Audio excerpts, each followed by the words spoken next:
ನಮಸ್ಕಾರ. ಎಂದೆಂದಿಗೂ ನಿಮ್ಮೊಂದಿಗೆ ನಾನು ರಾಮದಾಸ್. ಸರ್ಕಾರ ಶಿಕ್ಷಣ ಸಂಸ್ಥೆಗಳ ಆರಂಭಕ್ಕೆ ಗ್ರೀನ್ ಸಿಗ್ನಲ್ ಕೊಟ್ಟಿದೆ. ಶಿಕ್ಷಣ ಸಂಸ್ಥೆಗಳು ಆರಂಭ ಆಗಬೇಕು. ಈ ಸಂದರ್ಭದಲ್ಲಿ ಹೆತ್ತವರು ಮತ್ತು ಶಿಕ್ಷಣ ಸಂಸ್ಥೆಗಳ ನಡುವೆ ಶುಲ್ಕಕ್ಕೆ ಸಂಬಂಧಪಟ್ಟ ಹಾಗೆ ಭಾಳಷ್ಟು ಒಂದಷ್ಟು ಗೊಂದಲದ ವಾತಾವರಣ ನಿರ್ಮಾಣ ಆಗಿದೆ. ಈ ನಡುವೆ ಈಗ ಸರ್ಕಾರ ಇದಕ್ಕೆ ಪ್ರವೇಶ ಮಾಡಬೇಕು, ಒಂದು ಸ್ಪಷ್ಟವಾದಂಥ ನಿರ್ಧಾರವನ್ನು ತೆಗೆದುಕೊಳ್ಬೇಕು. ಕಳೆದ ವರ್ಷವೂ ಕೂಡ ಹಾಗೆ ಈ ವರ್ಷವೂ ಕೂಡ ಸರ್ಕಾರಕ್ಕೆ ಒಂದು ಸ್ಪಷ್ಟವಾದಂಥ ನಿರ್ಧಾರವನ್ನು ಇನ್ನೂ ಕೂಡ ತೆಗೆದುಕೊಳ್ಳಲಿಕ್ಕೆ ಸಾಧ್ಯ ಆಗಲಿಲ್ಲ. ಒಂದೆಡೆಯಲ್ಲಿ 30% ತೆಗೆದುಕೊಳ್ಬೇಕು ಅಂತ ಸರ್ಕಾರ ಹೇಳ್ತದೆ, ಮ್ಯಾನೇಜ್ಮೆಂಟ್ ಹೇಳ್ತಾ ಇದೆ 70% ನಾವು ತಗೊಳ್ತೇವೆ, ನಮಗೆ ಸಾಧ್ಯ ಇಲ್ಲ ಅಂತ ಹೇಳ್ತಾ ಇದೆ. ಆದರೆ ಮತ್ತೆ ಸರ್ಕಾರ ಹೇಳ್ತಾ ಇದೆ ಇನ್ನೊಂದು 2 ದಿನ ಕಾಲಾವಕಾಶ ಕೊಡಿ ಅಂತ. ಅಂದರೆ ಇದರ ಅರ್ಥ ಏನು? ಸರ್ಕಾರಕ್ಕೆ ಯಾಕೆ ಒಂದು ಸ್ಪಷ್ಟವಾದಂಥ ನಿರ್ದೇಶನಗಳನ್ನು ಕೊಡಲಿಕ್ಕೆ ಸಾಧ್ಯ ಇಲ್ಲ? ಯಾಕಂತ ಹೇಳಿದ್ರೆ ಶಿಕ್ಷಣ ಅಂತ ಅನ್ನೋದು ಮಕ್ಕಳ ಬೆಳವಣಿಗೆ ಮೇಲೆ, ಅವರ ಬೌದ್ಧಿಕವಾದಂಥ ಬೆಳವಣಿಗೆ ಮೇಲೂ ಕೂಡ ಭಾಳಷ್ಟು ಪರಿಣಾಮವನ್ನು ಬೀರ್ತದೆ. ಎಲ್ಲಿ ತನಕ ನೀವು ಆನ್ಲೈನ್ ಶಿಕ್ಷಣ ಅಂತ ಇರ್ತೀರಾ?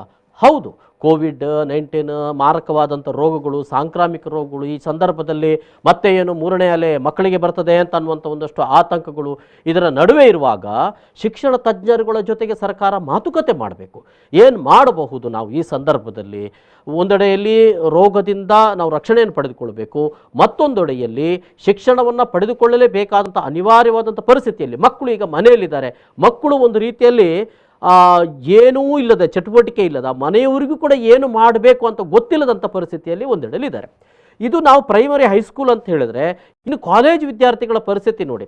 ಒಂದೆಡೆಯಲ್ಲಿ ಕಾಲೇಜು ಆರಂಭ ಆಗ್ತದೆ, ನಡುವೆ ನಿಂತು ಹೋಗ್ತದೆ, ಪರೀಕ್ಷೆ ಇದೆಯೋ ಇಲ್ಲವೋ ಅಂತನ್ನುವಂಥ ಗೊಂದಲಗಳು ಆರಂಭ ಆಗ್ತದೆ, ಪರೀಕ್ಷೆ ನಡೆದರೂ ಕೂಡ ಸರಿಯಾದಂಥ ರೀತಿಯಲ್ಲಿ ನಡೀಲಿಕ್ಕೆ ಸಾಧ್ಯ ಇಲ್ಲ ಅನ್ನೋಂಥ ಪರಿಸ್ಥಿತಿ ಆಗ್ತದೆ.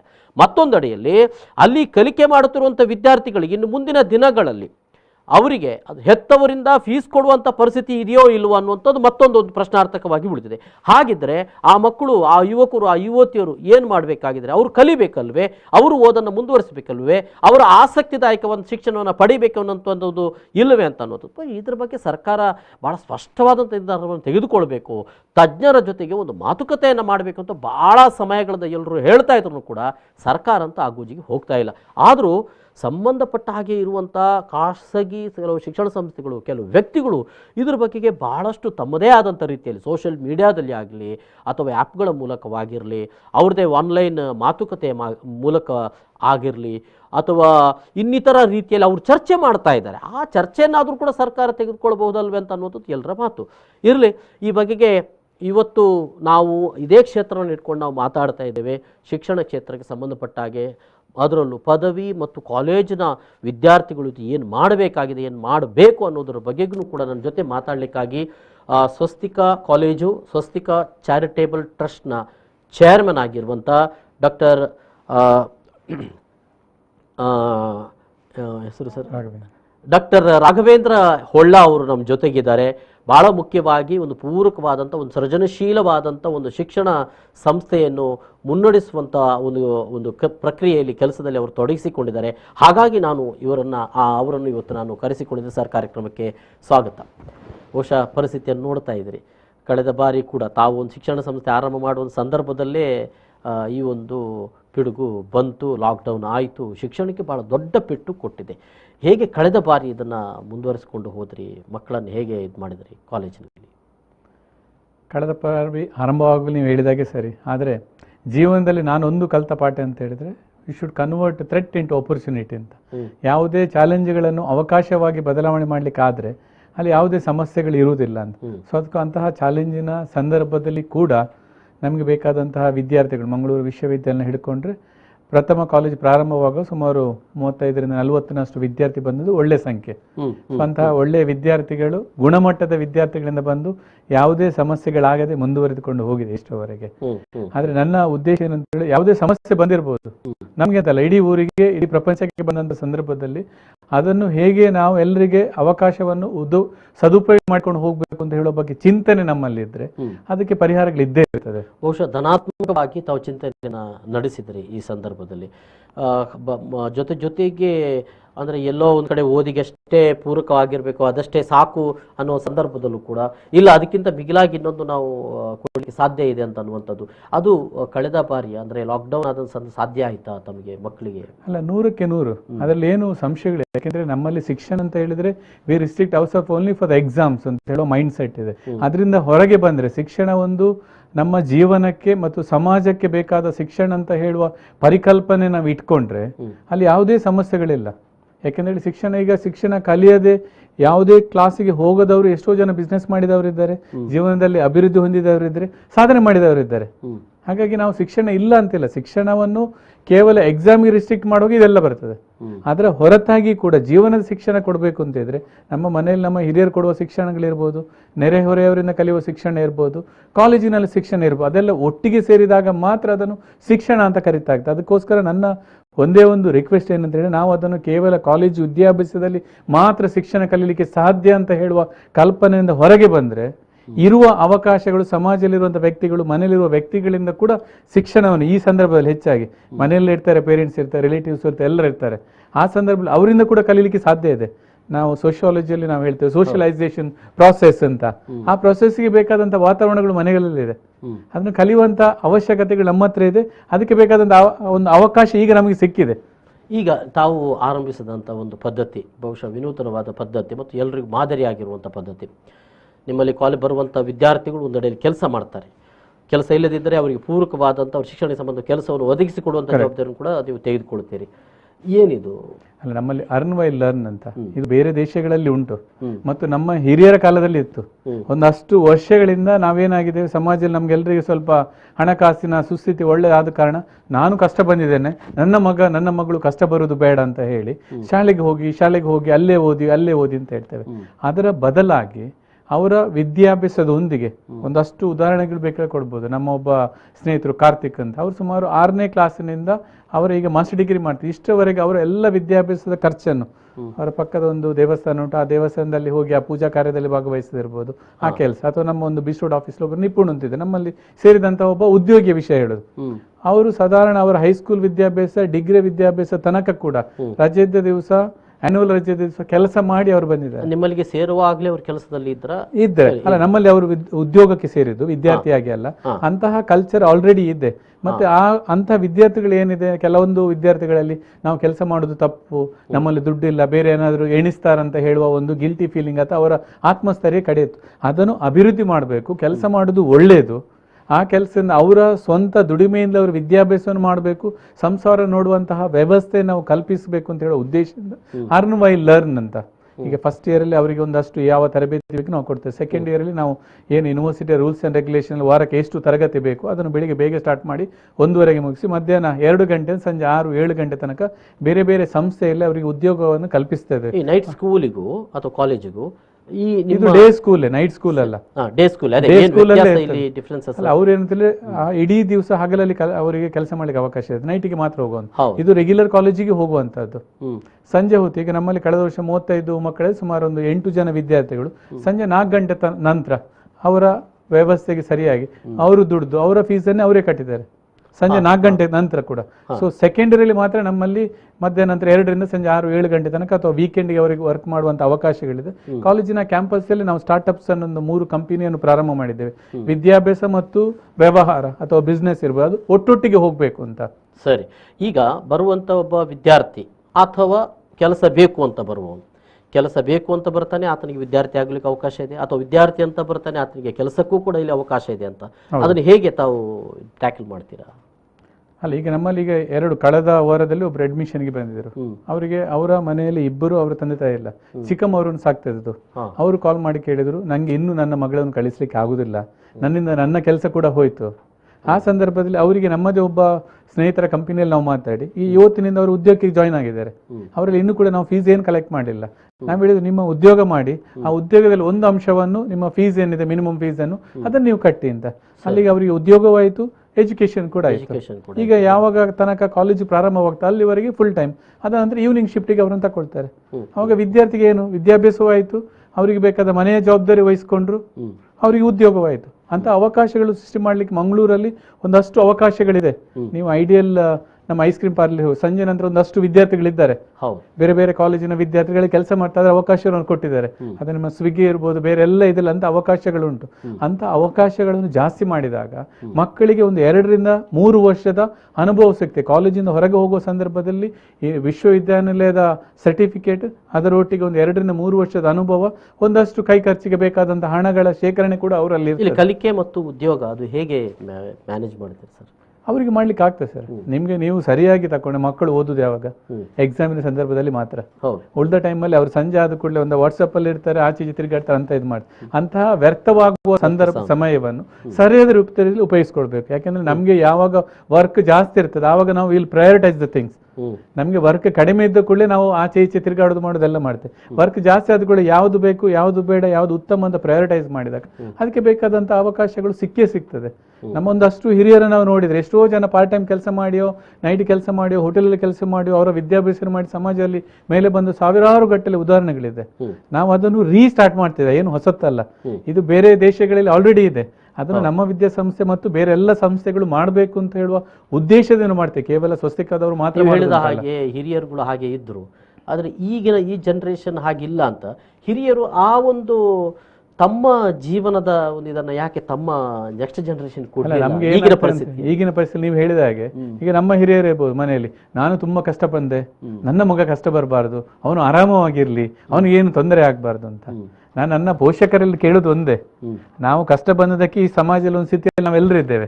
ನಮ್ಮ ಮಗ ಕಷ್ಟ ಬರದೆ ಯಾವುದು ಕಲೀಲಿಕ್ಕೆ ಸಾಧ್ಯ ಇಲ್ಲ. ನೀವು ವಿದ್ಯುತ್ ಶಾಕ್ ಅಂತ ಹೇಳ್ತೀರಿ, ಶಾಕ್ ಹೊಡಿತಾರೆ, ಹಾಗೆ ನಾವು ಹೇಳ್ತೇವೆ. ಅವನಿಗೆ ಶಾಕ್ ಹೊಡೆದ ದಿವಸ ಸ್ವಲ್ಪ ಆದ್ರೂ ಚಿಕ್ಕದಿರುವಾಗ ನಮ್ಗೆ ಶಾಕ್ ಹೊಡೆದ್ರೆ ಮಾತ್ರ ಗೊತ್ತಾಗ್ತದೆ ಅದು ಹೇಗಿರ್ತದೆ. ಹಾಗೆ ನಮ್ಗೆ ಒಂದು ಅನುಭವಗಳು ಸಿಕ್ಕಿದಾಗೆ ಮಾತ್ರ ಸಮಾಜಕ್ಕೆ ಬೇಕಾದಾಗೆ ನಾವು ರೆಡಿ ಆಗ್ತಾ ಹೋಗ್ತೇವೆ.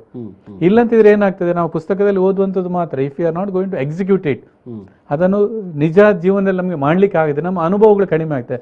ಅನುಭವ ಕಡಿಮೆ ಆದಾಗ ಒಂದು ಲೆವೆಲಿಂದ ಮೇಲಿನ ಕೆಲಸಕ್ಕೆ ಹೋಗ್ಲಿಕ್ಕೆ ಅವರಿಂದ ಕಷ್ಟ ಆಗ್ತದೆ. ಎಲ್ಲೋ ಅದು ಮಕ್ಕಳಿಂದಲೇ ಅವರು ಬೆಳೆಸಿಕೊಳ್ಳುವಾಗಲೇ ಎಲ್ಲವನ್ನ ಕೊಟ್ಟು ಕೊಟ್ಟು ಕೊಟ್ಟು ಈ ಪರಿಸ್ಥಿತಿಗೆ ಬರ್ಲಿಕ್ಕೆ ಸಾಧ್ಯ ಉಂಟು ಈಗಿನ ಜನರೇಷನ್ ಅಂತ? ಅಲ್ಲ, ಈಗಿನ ಜನರೇಷನ್ ಅಲ್ಲಿ ಕೂಡ ಈಗ ನಮ್ಮಲ್ಲಿ ಇತ್ತೀಚೆಗೆ ಒಬ್ಬರು ಅಡ್ಮಿಷನ್ ಮಾಡಿದ್ರು, ಮಂಗಳೂರಿನ ಉತ್ತಮ ಒಬ್ಬ ಬಿಸ್ನೆಸ್ ಮ್ಯಾನ್, ಕೋಟಿಗಟ್ಟಲೆ ವ್ಯವಹಾರ ಇದೆ. ಅವ್ರು ಹೇಳಿದ್ರು, ನಾನು ಕಷ್ಟ ಬಂದ, ನನ್ನ ಮಗ ಕೂಡ ಇಂಥ ವ್ಯವಸ್ಥೆ ಇರಬೇಕು ಅಂತ ನಾನು ಆಸೆ ಪಡ್ತಾ ಇದ್ದೆ, ಈಗ ಅವಕಾಶ ಸಿಕ್ಕಿದೆ ಅಂತೇಳಿ ಅವರ ಮಗನನ್ನು ಕಳಿಸಿ ಅಡ್ಮಿಷನ್ ಮಾಡಿಸಿದ್ದಾರೆ. ಕೇವಲ ನಾನೆಂತ ಹೇಳುದು ಈ ವ್ಯವಸ್ಥೆ ದುಡ್ಡು ಇಲ್ಲದವರಿಗೆ ಅಂತಲ್ಲ, ಪ್ರತಿಯೊಬ್ಬರಿಗೂ ಕೂಡ ನಮ್ಮ ಅನುಭವವನ್ನು ತೆಗೆದುಕೊಳ್ಳಿಕ್ಕೆ. ಯಾರೇ ಆಗಲಿ, ಈಗ ನನ್ನ ಕಂಪನಿಗೆ ಯಾರೊಬ್ಬ ಉದ್ಯೋಗ ಬರುವಾಗ, ಸರ್ ನಾನು 2 ವರ್ಷ ಕಾಲೇಜಲ್ಲಿ ಕಲಿಯುವಾಗಲೇ ನಾನು ಕೆಲಸ ಮಾಡಿದ್ದೆ ಸರ್, ನಾನು ಹೀಗೆ ಅಪ್ಲೈ ಮಾಡಿದ್ದೇನೆ ಸರ್ ಅಂತ ಹೇಳುವಾಗ ಫೀಲ್ ಪ್ರೌಡ್. ಸೊ ಇವನಿಗೆ ಕಷ್ಟ ಗೊತ್ತುಂಟು, ಹಸಿವು ಉಂಟು. ಈಗ ಯಾವುದೇ ನೀವು ಬಿಸ್ನೆಸ್ನವ್ರ ಹತ್ರ ಕೇಳಿ, ಅವರಿಗೆ ಹಸಿವು ಉಂಟು ಅಂತ ಫಸ್ಟ್ ನೋಡುದು, ಮತ್ತೆ ಎರಡನೇ ನೋಡಿದ ಅವನಿಗೆ ಪಾಸಿಟಿವ್ ಆಟಿಟ್ಯೂಡ್ ಉಂಟು ಅಂತ, ಮತ್ತೆ ಎಲ್ಲ ವಿಷಯಗಳು ನಾವು ಅವ್ರಿಗೆ ಹೇಳಿಕೊಡ್ಬೋದು. ಅವರಿಗೆ ಹಸಿವಿಲ್ಲದಿದ್ರೆ ಆ ಕೆಲಸ ಸರಿ ಇಲ್ಲ, ಇದು ಸರಿ ಇಲ್ಲ, ಅದು ಹಾಗೆ ಯಾವುದೋ ಒಂದು ಕಲ್ಪನೆ, ಒಂದು ಭ್ರಮಾಲೋಕದಲ್ಲಿ ಇರ್ತಾರೆ. ಅದರಿಂದ ಹೊರಗೆ ಬರಬೇಕು ಅಂತಾದ್ರೆ ನಾವು ಇಷ್ಟು ಕಷ್ಟಪಟ್ಟರೆ ಇಷ್ಟು ನಮಗೆ ಸಂಬಳ ಸಿಗ್ತದೆ, ಇದರಿಂದ ಜಾಸ್ತಿ ನಮಗೆ ಸಂಬಳ ಸಿಗ್ಬೇಕಾದ್ರೆ ನಾವು ಇನ್ನೂ ಏನೋ ಕಲಿಬೇಕು ಅಥವಾ ಇನ್ನೂ ಎಫರ್ಟ್ ಜಾಸ್ತಿ ಮಾಡಬೇಕು ಅಂತ ಹೇಳಿದ್ರು ಕಾಲೇಜ್ ಲೈಫಲ್ಲಿ ಅವರಿಗೆ ಅನುಭವ ಸಿಗ್ತದೆ. ಆ ಅನುಭವವನ್ನು ಕೊಡಬೇಕು ಅಂತ ಹೇಳೋದು ಅದು ನನ್ನ ಒಂದು ಸಂಸ್ಥೆ ಅಂತಲ್ಲ, ಎಲ್ಲ ಕಡೆಯಲ್ಲಿ ಅದನ್ನು ಮಾಡಬೇಕು. ಲಾಸ್ಟ್ ಇಯರ್ ನಮ್ಮ ಕಾಲೇಜಿನ ಉದ್ಘಾಟನೆಗೆ ಸರ್ಕಾರಿ ಅಧಿಕಾರಿ ಕುಮಾರ್ ನಾಯ್ಕರ್ ಅಂತ ಬಂದಿದ್ದು. ಅವರು ಒಂದು ಅರ್ಧ ಗಂಟೆ ಕೇಳಿದ್ರು, ಇದು ಹೇಗೆ ವಿಧಾನ, ನಾವು ಇಷ್ಟು ಕೋಟಿಗಟ್ಟಲೆ ಹಣವನ್ನು ಯೂನಿವರ್ಸಿಟಿ ಮತ್ತು ಬೇರೆ ಬೇರೆ ಸೆಟಪ್ಗೆ ಕೊಡ್ತೇವೆ, ಬಟ್ ಅದರಿಂದ ಏನು ನಮ್ಗೆ ಹಿಂದೆ ಬರ್ತಾ ಇಲ್ಲ. ವಿದ್ಯಾಸಂಸ್ಥೆಗಳನ್ನು, ಯೂನಿವರ್ಸಿಟಿಗಳನ್ನು ಕೂಡ ನಾವು ಬಿಸ್ನೆಸ್ ಫರ್ಮ್ ಆಗಿ ಅಥವಾ ಉದ್ಯೋಗಕ್ಕೆ ಅಥವಾ ಒಂದು ಬಿಸ್ನೆಸ್ ಮಾಡುವಾಗ ನಮ್ಮ ಕ್ಯಾಂಪಸ್ ನಾವು 3 ಸ್ಟಾರ್ಟ್ಅಪ್ ಕಂಪನಿ ಮಾಡಿದ್ದೇವೆ. ಸುಮಾರು ಒಂದು 10 ಕಂಪನಿಯ ವೆಬ್ಸೈಟ್ಗಳನ್ನು ನಾವೇ ಡಿಸೈನ್ ಮಾಡಿದ್ದೇವೆ. ಡಾಟಾ ಎಂಟ್ರೀಸ್ ವರ್ಕ್ ಇರ್ಬೋದು, ಎಲ್ಲ ನಮ್ಮ ಫ್ಯಾಕಲ್ಟಿ ಮತ್ತು ನಮ್ಮ ಸ್ಟೂಡೆಂಟ್ಸ್ ಅದನ್ನು ಮಾಡ್ತಾ ಇದ್ದೇವೆ. ನಾವು ಸ್ಟೂಡೆಂಟ್ಸಿಗೆ ಸ್ಯಾಲರಿ ಕೊಡ್ತಾ ಇದ್ದೇವೆ. ನಮ್ಮ ವರುಣ್ ಪ್ರಭು ಅಂತ ನಮ್ಮ ವಿದ್ಯಾರ್ಥಿ, ಅತ್ಯಂತ ಉತ್ತಮ ಒಬ್ಬ ವಿದ್ಯಾರ್ಥಿ, ಕಳೆದ ವರ್ಷ ಕಾಲೇಜ್ ಪ್ರಾರಂಭವಾಗ ಮೊದಲು ಆನ್ಲೈನ್ ಇರುವಾಗ ಸುಮಾರು 3-4 ತಿಂಗಳು ವರ್ಕ್ ಮಾಡಿ ಅವನ ಅರ್ಧದಷ್ಟು ಫೀಸನ್ನು ದುಡ್ದಾಗಿದೆ. ಸ್ವಂತ ಅವಕಾಶಗಳಿದೆ. ಹಾಗೆ ಅವರು ಕುಮಾರ್ ನಾಯ್ಕ್ ಅವ್ರು ಏನ್ ಹೇಳಿದ್ರು ಅಂತ ಹೇಳಿದ್ರೆ, ಇಂಥ ಸಿಸ್ಟಮ್ಗಳು ಯೂನಿವರ್ಸಿಟಿಲಿ ಇದೆ, ಅಷ್ಟು ಲ್ಯಾಂಡ್ ಬ್ಯಾಂಕ್ ಇರ್ತದೆ, ಬಿಲ್ಡಿಂಗ್ಸ್ ಇರ್ತದೆ. ನಾವು ನಮ್ಮದೇ ಆದಂತಹ ಬಿಸ್ನೆಸ್ ಫರ್ಮ್ ಅನ್ನು, ಅದು ಈಗಿನ ಇದರಲ್ಲಿ ಡಿಜಿಟಲ್ ಮಾರ್ಕೆಟಿಂಗ್ ಇರ್ಬೋದು, ಬೇರೆ ಬೇರೆ ಫೀಲ್ಡ್ ಅನ್ನು ಮಾಡಿದ್ರೆ ಇದನ್ನು ಅಭಿವೃದ್ಧಿ ಮಾಡಲಿಕ್ಕೆ ಸಾಧ್ಯ ಇದೆ. ನಾವು ಈ ಬಗ್ಗೆ ಸರ್ಕಾರದಲ್ಲಿ ಕೂಡ ಇದರ ಪ್ರಸ್ತಾವನೆಗಳು ನಾವು ಇಡ್ತಾ ಇದ್ದೇವೆ ಅಂತ. ಸ್ವಂತ ಬೆಳವಣಿಗೆಗಳು ನಡೀತಾ ಇದೆ ಈಗ, ನಡೀತಾ ಇದೆ ಅಂತ ಅನ್ನೋದು. ಒಂದು ಸಣ್ಣ ಬ್ರೇಕ್ ತಗೊಳ್ವಿ ಸರ್, ಸಣ್ಣ ಬ್ರೇಕ್ ನಂತರ ಮತ್ತೆ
ಮತ್ತೊಮ್ಮೆ ಸ್ವಾಗತ. ಬೇರೆ ಬೇರೆ ಬೆಳವಣಿಗೆಗಳು ಆದಂಥ ಸಂದರ್ಭಗಳಲ್ಲಿ ಒಂದು ವ್ಯವಸ್ಥೆಯಲ್ಲಿ ಅದಕ್ಕೆ ತಕ್ಕಂತೆ ಇನ್ನೊಂದು ಬದಲಾವಣೆಗಳು ಆಗ್ತಾ ಹೋಗ್ತದೆ. ಸೊ ಅದು ನಮಗೆ ಅರಿವಿಲ್ಲದಂತೆ ಅಥವಾ ಅರಿದ್ದು ಕೂಡ ನಾವು ಮಾಡಲೇಬೇಕಂತ ಅನಿವಾರ್ಯತೆ ಕೂಡ ಬರಬಹುದು. ಸೇಮ್ ಈಗ ಶಿಕ್ಷಣ ವ್ಯವಸ್ಥೆಗೂ ಕೂಡ ಸಂಬಂಧಪಟ್ಟ ಹಾಗೆ ಒಂದೆಡೆಯಲ್ಲಿ ಹಿಂದೆಲ್ಲ ಕೆಲಸಕ್ಕೆ ಹೋಗಿ ಶಿಕ್ಷಣ ಪಡೆಯಬೇಕಾದಂಥ ಪರಿಸ್ಥಿತಿ ಇತ್ತು. ಅದನ್ನೆಲ್ಲ ಕಂಡಂಥ ಹೆತ್ತವರು ಅದನ್ನು ಅನುಭವಿಸಿದವರು, ಈಗಿನ ಹೆತ್ತವರು ಅನುಭವಿಸಿದವರು, ನನ್ನ ಮಕ್ಕಳಿಗೆ ಆ ಕಷ್ಟ ಆಗಬಾರ್ದು ಅಂತ. ಆದರೆ ಇವತ್ತಿನ ಪರಿಸ್ಥಿತಿ ಏನಾಗಿದೆ ಅಂತ ಹೇಳಿದ್ರೆ, ಅನಿವಾರ್ಯವಾಗಿ ಅವರ ಕೆಲಸಕ್ಕೆ ಕಳಿಸಿ ಅವರು ಓದಿದಾಗ ಒಂದು ಪರಿಪೂರ್ಣವಾದಂಥ ವಿದ್ಯೆಯನ್ನು ಪಡೆಯಲಿಕ್ಕೆ ಸಾಧ್ಯತೆ ಇದೆ. ಒಬ್ಬ ಪರಿಪೂರ್ಣವಾದ ವಿದ್ಯಾರ್ಥಿಯಾಗಿ ಅವನು ಮತ್ತು ಹೊರ ಬರಲಿಕ್ಕೆ ಸಾಧ್ಯತೆ ಇದೆ ಅಂತ ಅನ್ನುವಂಥದ್ದು. ಸೊ ಅದನ್ನೇ ನಾನು ಮಾತಾಡ್ತಾ ಇದ್ದೇನೆ. ಈ ನಮ್ಮ ಜೊತೆಗೆ ಇರುವಂಥ ಅತಿಥಿಗಳು ಅದೇ ರೀತಿ ಒಂದು ಶಿಕ್ಷಣ ಸಂಸ್ಥೆಯನ್ನು ಅವರು ನಡೆಸ್ತಾ ಇದ್ದಾರೆ, ಡಾಕ್ಟರ್ ರಾಘವೇಂದ್ರ ಹೊಳ್ಳ ಎನ್ ಅವರು. ಸರ್, ಈಗ ಒಂದೆಡೆಯಲ್ಲಿ ನೀವು ಹೇಳಿದ ಹಾಗೆ ದುಡಿದು ಶಿಕ್ಷಣವನ್ನು ಪಡೆಯುವುದು ಮತ್ತೆ ಮುಂದೆ ಒಬ್ಬ ಒಳ್ಳೆ ಪರಿಪೂರ್ಣವಾದ ವ್ಯಕ್ತಿ ಆಗಲಿಕ್ಕೆ ಸಾಧ್ಯತೆ ಇದೆ ಅಂತ ಅನ್ನೋದು. ಆದರೆ ನಾವೇ ರೂಢಿಸಿಕೊಂಡ ಒಂದು ವ್ಯವಸ್ಥೆ ಇದೆ ಅಲ್ಲ, ನಾವು ಮಕ್ಕಳನ್ನಿಗೆ ಬೆಳೆಸ್ತಾ ಇರುವಂಥ ಒಂದು ಪರಿಸ್ಥಿತಿ ನಾವು ನೋಡುವಾಗ, ಒಂದು ಹೊರಗೆ ಹೋಗಲಿಕ್ಕಿಲ್ಲ, ಒಂದು ಬೇರೆ ಯಾರ ಜೊತೆಗೂ ಹೋಗಲಿಕ್ಕಿಲ್ಲ, ಸಣ್ಣ ಏಜಿನಲ್ಲಿ ಹೇಳೋದು ಆ ಅನುಭವಗಳು ಮಕ್ಕಳು ಅದೇ ರೀತಿಯಲ್ಲಿ ಬೆಳೀತಾರೆ. ಹೆತ್ತವರನ್ನು ಬಿಟ್ಟು ಹೋಗುವಂಥ ಪರಿಸ್ಥಿತಿ ಇಲ್ಲ. ಮತ್ತು ಎಲ್ಲಕ್ಕೂ ಕೂಡ ಹೆತ್ತವರು ಕೂಡ ಮಕ್ಕಳು ತನ್ನಗೇ ಅದನ್ನು ಅವರನ್ನೇ ಅವಲಂಬಿಸಿಕೊಳ್ಬೇಕಂತ ಅನ್ನೋ ರೀತಿಯಲ್ಲಿ ಬೆಳೆಸ್ಕೊಳ್ತಾ ಹೋಗ್ತಾ ಇರುವಂಥ ಒಂದು ಪರಿಸ್ಥಿತಿಯಲ್ಲಿ ನಾವಿದ್ದೇವೆ. ಹೇಗೆ ಇದು ಅಂದರೆ ಅಂಥ ಮಕ್ಕಳನ್ನು ಹೊರಗೆ ತರುವುದು ಹೇಗೆ? ಹೌದು, ನಿಮ್ಮಲ್ಲಿಗೆ ಈಗ ಒಂದಷ್ಟು ಜನ ಬಂದಿದ್ದಾರೆ, ಅದು ಬೇರೆ ರೀತಿಯಾದಂಥ ಇದು ಬೆಳವಣಿಗೆ. ಆದರೆ ಇಂಥ ಬಹಳ ದೊಡ್ಡ ಸಂಖ್ಯೆಯಲ್ಲಿದ್ದಾರಲ್ಲ, ಅವ್ರನ್ನ ಹೇಗೆ ತಲುಪಲಿಕ್ಕೆ ಸಾಧ್ಯ? ಅವ್ರನ್ನ ಹೇಗೆ ನೀವೇ ಪರಿಶ್ರಮ ಪಡಬೇಕಾಗಿದೆ. ಸರ್ಟಿಫಿಕೇಟ್ ಇಟ್ಕೊಂಡು ಹೋದಾಗ ನಂತರದಲ್ಲಿ ಮತ್ತೆ ನೀವು ಅಲ್ಲಿ ಅನುಭವಿಸ್ತೀರ ಅಂತ ಗೊತ್ತಾಗಬೇಕಲ್ಲ. ಅದು ಕರೆಕ್ಟ್, ನೀವು ಹೇಳಿದೆ. ಈಗ ಇತ್ತೀಚೆಗೆ ಒಂದು ಪುಸ್ತಕ ನೀವು ಹೇಳುವಾಗ ನನಗೆ ನೆನಪಾಯಿತು. ಒಂದು ಪುಸ್ತಕದಲ್ಲಿ ಒಂದು ಕತೆ ಓದಿದೆ. ಅದು ಹೇಗೆ ಅಂತ ಹೇಳಿದ್ರೆ, ಒಬ್ಬ ಸಮುದ್ರದ ಸೈಡಲ್ಲಿ ಸ್ಟಾರ್ ಫಿಶನ್ನು ನೀರಿಗೆ ಬೆಳಿಗ್ಗೆ ಹೊತ್ತು ಬಿಸಾಕ್ತಾ ಇದ್ದೆ. ನಾನು ಸಮುದ್ರದ ದಡದಲ್ಲಿದ್ದರೆ ಅದು ಸಾಯ್ತದಂತೆ. ಅವನು ಬಿಸಾಕ್ತಾ ಇದ್ದ ಪಕ್ಕದಲ್ಲಿ ಬಂದವನು ಹೇಳಿದೆ, ನಿಂಗೇನು ಹುಚ್ಚ ಮಾರೆ, ಅಷ್ಟು ಲಕ್ಷಗಟ್ಟಲೆ ಮೀನುಗಳಿದೆ, ನೀನು ಎಷ್ಟು ಮೀನು ಬಿಸಾಕ್ತಿ, ನಿನ್ನ ಏನು ಮಾಡ್ಲಿಕ್ಕೆ ಆಗ್ತದೆ, ಬಿಟ್ಟು ಬಿಡು ಮಾರೆ ಅಂತ. ಅದಕ್ಕೆ ಅವನು ಹೇಳ್ತಾರೆ, ಒಂದು ನಿಮಿಷ ನಿಲ್ಲು ಅಂತಿಲ್ಲ, ಇನ್ನೊಂದು ಮೀನಂತ ತೆಗೆದು ಅವನು ಸಮುದ್ರಕ್ಕೆ ಬಿಸಾಕ್ತಾನಂತೆ.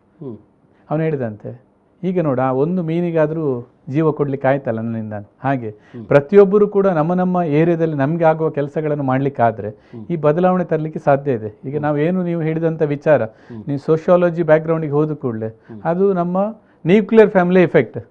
ಮೊದಲು ಜಾಯಿಂಟ್ ಫ್ಯಾಮಿಲಿ ಇರುವಾಗ ಮನೆಯಲ್ಲೇ ಬೇಕಾದಂಥ ವ್ಯವಸ್ಥೆಗಳಿತ್ತು, ಕಲೀಲಿಕ್ಕಿತ್ತು, ಹೆದರಿಕೆ ಇತ್ತು. ಈಗ ಮನೇಲಿ ಒಂದು ಮಗ ಎರಡು ಮಗ ಮಾತ್ರ ಇರುವಾಗ ಎಲ್ಲಿ ಅವನಿಗೇನಾದರೂ ನನ್ನ ಭವಿಷ್ಯ ಹೇಗೆ, ಆ ಚಿಂತನೆಗಳಿರ್ತದೆ. ಈಗ ನಾವು ಚಿಕ್ಕದಿರುವಾಗ ತಿಂಗಳುಗಟ್ಟಲೆ ನಮ್ಮ ಅತ್ತೆ ಮನೆ ಸರಪಡಿಲಿತ್ತು, ಅಲ್ಲಿ ಹೋಗಿರ್ತಾ ಇತ್ತು. ಅವರು ನವರಾತ್ರಿ ಟೈಮಿಗೆ ನಮ್ಮ ಮನೇಲಿ ಬರ್ತಿತ್ತು. ತಿಂಗಳಗಟ್ಟಲೆ ಬಿಟ್ಟು ನಮ್ಮ ಕೆಲಸ ನಾವು ಮಾಡುವಂಥ ಅನುಭವಗಳು ಆಗ ಸಿಗ್ತಿತ್ತು. ಅಥವಾ ಬೆಳಿಗ್ಗೆಯಿಂದ, ಈಗ ನಾನು ಪ್ರೈಮರಿ ಶಾಲೆ ಬ್ರಹ್ಮರ್ಕುಟ್ಲಲ್ಲಿ ಸರ್ಕಾರಿ ಶಾಲೆಯಲ್ಲಿ ಕಲ್ತವನು. ಬೆಳಿಗ್ಗೆ 3 ಕಿಲೋಮೀಟರ್, ಸಂಜೆ 3 ಕಿಲೋಮೀಟರ್ ಅಂಗನವಾಡಿಯಿಂದ ಮಾಸ್ಟರ್ ಡಿಗ್ರಿ ತನಕ ನಡ್ತವ್ರು. ಆವಾಗ ಹೆದರ್ತಿಲ್ಲ. ಈಗ ನಮ್ಮ ಮಕ್ಕಳನ್ನ ನಾವು 1 ಕಿಲೋಮೀಟರ್ ಆಚೆ ಕಳಿಸುವಾಗ ಹೆದರಿಕೆ, ರಿಕ್ಷಾ, ಟೆಂಪೋ ಅದು ನಾವು ಹುಡುಕ್ತಾ ಇರ್ತೇವೆ. ಅದರಿಂದಾಗಿ ಆ ತಪ್ಪುಗಳು ಈಗ ನಮ್ಮಿಂದ ಆಗ್ತಾ ಇದೆ. ನಮಗೆ ಹೆದರಿಕೆ ಜಾಸ್ತಿ ಆಗಿದೆ. ಮೊದಲು ಯಕ್ಷಗಾನಕ್ಕೆ ಹೋಗೋದು, ಜಾತ್ರೆಗೆ ಹೋಗೋದು ಎಲ್ಲವೂ ಕೂಡ ಆಗ್ತಾ ಇತ್ತು. ಈಗ ಇಲ್ಲ. ಈಗ ಹೋಗ್ತಾರೆ, ಅವರೊಟ್ಟಿಗೆ ಹೋಗ್ತಾರೆ, ಅವರೇ ಜವಾಬ್ದಾರಿ ತಗೊಳ್ತೀವಿ. ಇವ್ರಿಗೆ ಏನಿಲ್ಲ, ನಿಂಗೇನು ಗೊತ್ತಾಗ್ಲಿಕ್ಕಿಲ್ಲ ಮರೆ ಕೂತ್ಕೊಂಡು. ಯಾವಾಗ ಆ ಅವಕಾಶಗಳು ಸಿಗ್ತದೆ. ಈಗ ನಾವು ಹಳ್ಳಿಯಿಂದ ಮಂಗಳೂರಿಗೆ ಬಂದವರು, ನಾವು ಆ ಹಳ್ಳಿಯಿಂದ ಬಂದ ಕಾರಣ, ಧೈರ್ಯ ನಮ್ಮಲ್ಲಿ ಇದ್ದ ಕಾರಣ ಯಾವುದು ಹೆದರ್ಲಿಕ್ಕೆ ಏನಿಲ್ಲ. ಈಗ ನಾವು ಕಳೆದ ವರ್ಷ ನೀವು ಹೇಳಿದಾಗೆ ಕೊರೋನಾ ಟೈಮಲ್ಲಿ ಪ್ರಾರಂಭವಾಗ ನಾನು SEZ ONGC ಗ್ರೂಪ್ ಕಂಪನಿಯ ಉದ್ಯೋಗವನ್ನು ತ್ಯಜಿಸಿ ಕೊರೋನಾ ಟೈಮಲ್ಲಿ ಬಿಟ್ಟು ನನಗೆ ಹಠಾಯ್ತು 2003ಕ್ಕೆ ಡಿಸೈಡ್ ಮಾಡಿದ್ದು 2020ಕ್ಕೆ ನನ್ನದೇ ಒಂದು ವಿದ್ಯಾಸಂಸ್ಥೆಯನ್ನು ಮಾಡಬೇಕು. ನಾನು 5 ವರ್ಷ ಶಿಕ್ಷಕನಾಗಿ ಕೂಡ ಕೆಲಸ ಮಾಡಿದ್ದೆ.